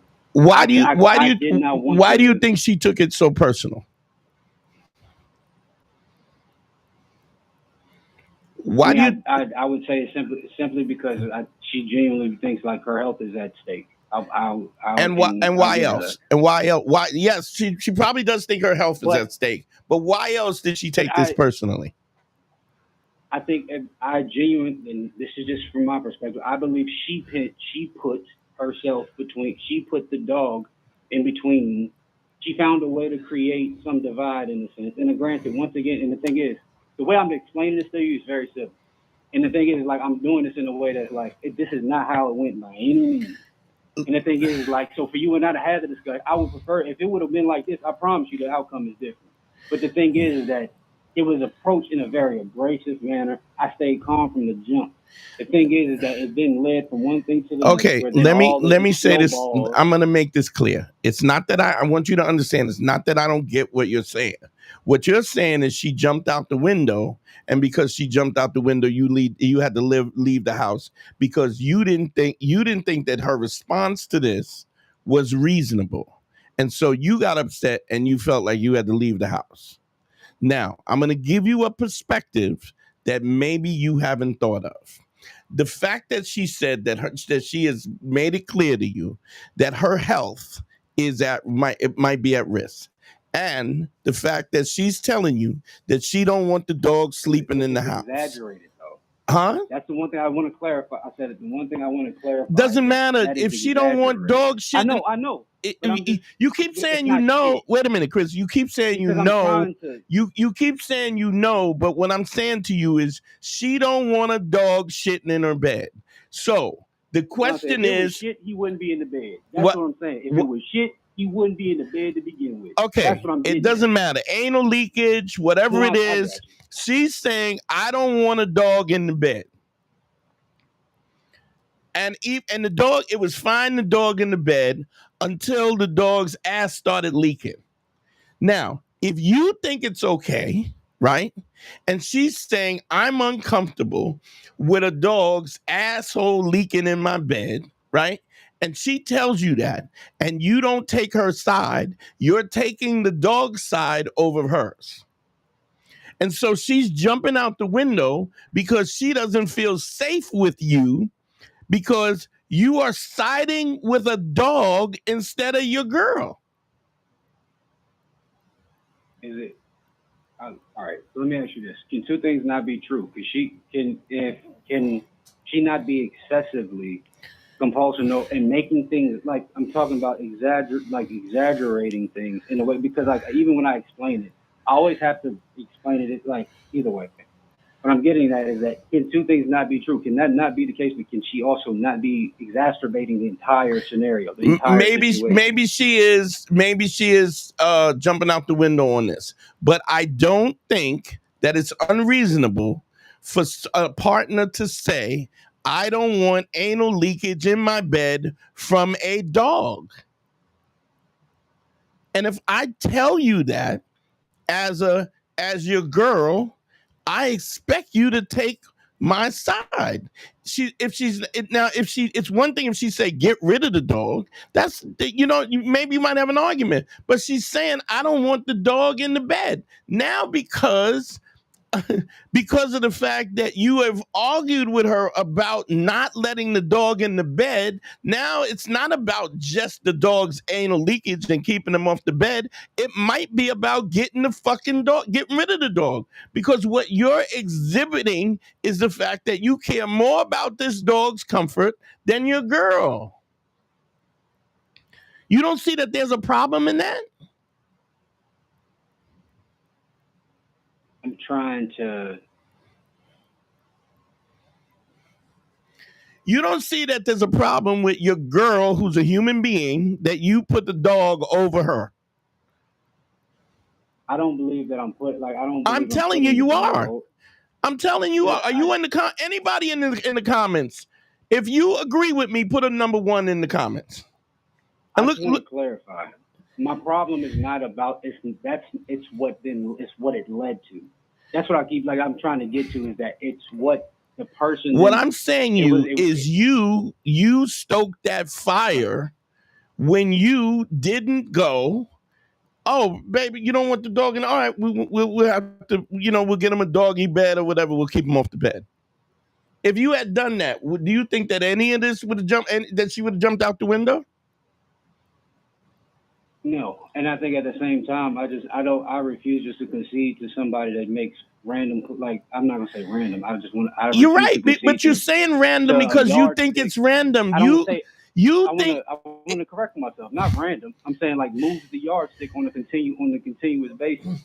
The thing is that I understand, Chris, like, Chris, what moves the yardstick is that the dog is now leaking in the bed that y'all sleep in.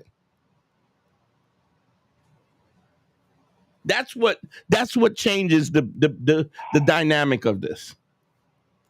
I'm sure leaking. It sounds way worse than that. That's I don't care if it's one time. If it's one, what if she just decided that I don't want a dog that's walking all over the floor and walks out in the street and walks on the sidewalk? I don't want that dog in my bed. She's not wrong.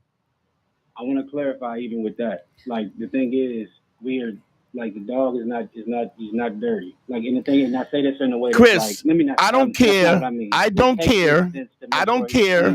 Listen, I don't let a bitch in. Wait a minute. I don't let a bitch in my bed with her street clothes. You understand? I agree. So I don't understand what the argument is, Chris. He gets wiped with microbial fiber, whatever the stupid expensive ass wipes I had to buy, because of the fact that we were making sure everything here is clean. That's what it's not just this one simple thing. It's all of these layers to. I spent tons of money to make sure the dog is taken care of. I done went to extensive lengths to make sure the dog is taken. All of that stuff. Let's say the dog you wipe the dog down with microbial and this and that and the other, and she decides she don't want to sleep with a dog. Do you think that that's unreasonable? What I'm getting at is 3 years later. No. You keep changing. I need you to answer the question. I'm asking a question. If she decides that I don't want a dog in the bed with me, you think that that's unreasonable? I believe I would say yes if you're fine with it for 3 years. Okay, yes. And so I can't. So can I not change? Listen, it's not all of a sudden. It's all of a sudden because the dog has anal leakage. That's what the difference is.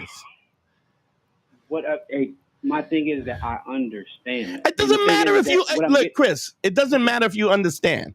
She said, "I don't want the dog and I don't want the anal leakage in my bed." You said, "Oh, now you switching up. You was good with it for the last 3 years, and now you want to change." And then she feels it was questions. I had posed questions. That's what I'm saying. It was not immediately off of. Doug, the simple fact that she said, "I don't want anal leakage in my bed," and you ask questions, says it all. It says to her, it communicates to her that the dog is more important than she is. I don't know how you don't see that. Because I feel as if she's exacerbating the scenario in a way in which, like, even now. So let me ask you this. Let me pose a question to you. If a woman has made a requirement or claim, let's say 5 years after you guys have been doing something, give me specifics. Don't give me a general. Give me a specific. I'm trying to. I need a specific scenario that you want to ask me. How about we do this? How about we do this? I was trying to give you a hypothetical. Give me a specific hypothetical. How about a guy has a dog? A woman asks, here's a hypothetical for you. A guy has a dog. He loves the dog. She loves the dog. They agree that the dog is in the house. All of a sudden, the dog starts leaking from his ass. The girl goes, "I don't want this dog leaking in my bed." Yes, she has every right to change her mind. Yes. So that's a hypothetical. You need any other hypothetical? My main thing is this. No. To answer your question, no. My main question well then is you care about the dog. You care about the dog more than you care about your girl. And if that's the case, then you keep the dog, because you're gonna lose your girl because of this dog. Because you don't mind the dog leaking in the bed. That's what's gonna happen. My problem is it's a simple fact. It doesn't matter what I'm telling you. What it is, you keep reiterating this like I don't agree with you. I think you're being I think that you're being unreasonable. I'm trying to get okay. So, but my thing is that it's not even. I keep saying it's not even about that portion of it. What it got to is what my issue is. It's the fact that it's when I say I had to leave my home, is because I I don't need, like, we have neighbors, right? This is something that has happened previously, where we've had another discussion that led to an argument in which I see this person that ends up turning, like, I then have to get loud. Okay, so then this is not about. Are you? Wait a minute, stop. Are you That's saying? what I've been trying to get to. Okay, but are you saying that she jumps out the window all the time? It's happened multiple times, but this time. Okay, why did it happen? Why did it happen before? All right, man. What's the situation? Lord. I actually called you about one before. It was when I ended up. Well, I don't want to tell too much information. It was essentially I got a job, right? I got a job. Like, it was a job that it's a dream job, basically. Worked on it for weeks. Life was amazing. My personal life at home was toe up because she had this issue with the fact that I guess that I've gone on to do something that I've dreamt to do since I was a child, right? And what was her problem with the job? Oh, you know what? I got another one. Here we go. Okay, so here, this is same situation. I'm just brushing over it. Dream job comes up. I have to do. I potentially have to act out a action that she wasn't the most comfortable with. What's the action? Kissing. Okay, and fuck it. It's for film, professional. And you you got to do a sex scene. Wasn't even a sex scene. It's a kiss, and it's like the most elementary thing in the world.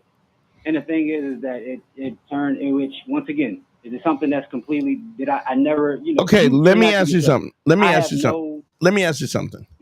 I don't understand why you would think that she's secure in you doing a sex scene or a love scene or a kiss when you won't even put the dog out the bed because of the anal leaking. This is years. No, that's all right. All right. What I'm saying to you is, her response to you says that she doesn't believe that you think she's important. That's why she's responding this way.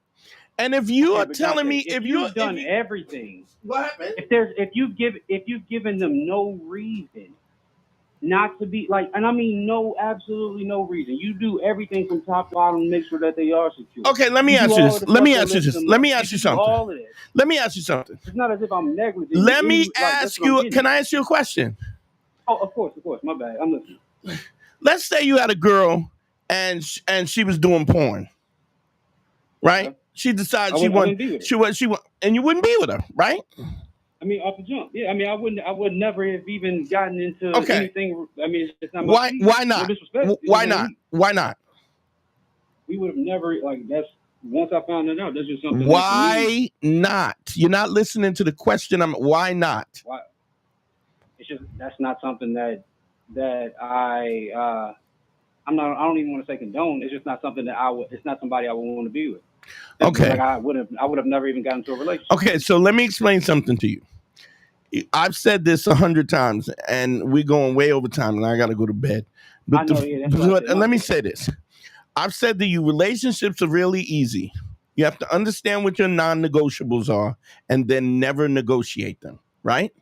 So if her non-negotiables are that she don't want some dude doing love scenes in acting and doing love scenes, she's allowed to do that. Just like you wouldn't want her sucking nobody off. I'm not saying it's the same thing, but it is the same thing because there are guys who date porn stars who don't care. I know there's this chick, Lisa Ann, that fucking gets gangbanged by 6 dudes. Her husband don't mind at all. The point is I'm not judging it either way. What I'm saying is you get to decide what your non-negotiables are. And if this woman if she's not somebody who's going to let you rock the way you want to rock, then you want to rock the way you want to rock, whether or not you want anal leakage in the bed, you want to do a sex scene, whatever the fuck you want to do, then maybe y'all are not compatible. So you got to decide. You got to decide what is more important. You got to decide what's more important. Is your relationship with her, or is her because I totally get why she would not think that you put her first, because you won't even put the dog out the bed. My thing is, have you I know that, Chris, but what you're saying is you're arguing this anal leakage in her bed the same way you're arguing everything else. You're putting it all in one big pot. And what I'm saying to you is that says significantly about how you are unable to see what her point of view is. She don't like it. I mean, she don't like it. The thing is that I think if you exacerbate a situation, though, and I think if you're not honest and credible in how you're even approaching something, then I think, and I genuinely think like that's the reason. Like my thing is that I always have to course correct in a way, because that's the reason why I left. And the reason why I left is because it genuinely got to a point where I felt threatened for my safety in a way, because I didn't need neighbors calling. It's like I get that. What I want to say to you, let me say what you let me just say what you said in a way that she would hear this, and then I'm gonna let you go. I feel threatened in a way because if we got a dog and the dog is got anal leakage in the bed, I don't see why she's bitching about it. I mean, we could deal with it. You promised you wanted the dog. We've been working on the dog for 3 years. And so what? You agreed that we would have a dog, but the dog is leaking anal leakage from the gland and is out his ass, and I don't see a big problem with it. Now you're gonna jump out the window and make a big thing about this? I don't see the problem. Look, you could think that, right? But I don't think that anybody you said this story to, just look in the comments. Look in the comments what everybody's saying. I'll go back and look at it. My thing is that that's not even my problem. It's not even that's my situation. But do you understand what I'm saying is that she's saying, I don't want this dog in the bed because he's leaking in my covers, and it doesn't even matter if it's about her safety. The level of comfort of not wanting that in your bed, right? I don't think that's unreasonable. I don't even want I don't even have a chick in my bed with street clothes. That has nothing to do with the fact that I'm quite sure if you said, she wanted to get a dog, and you said, if you had said in the beginning, you said, listen, I'll tell you right now, we'll get this dog, but if he starts leaking in the bed, you're going to have to sleep with the dog anyway. She probably would go, yeah, you know what? I'm good with the dog. We should have never got the dog to begin with. That's my point. What?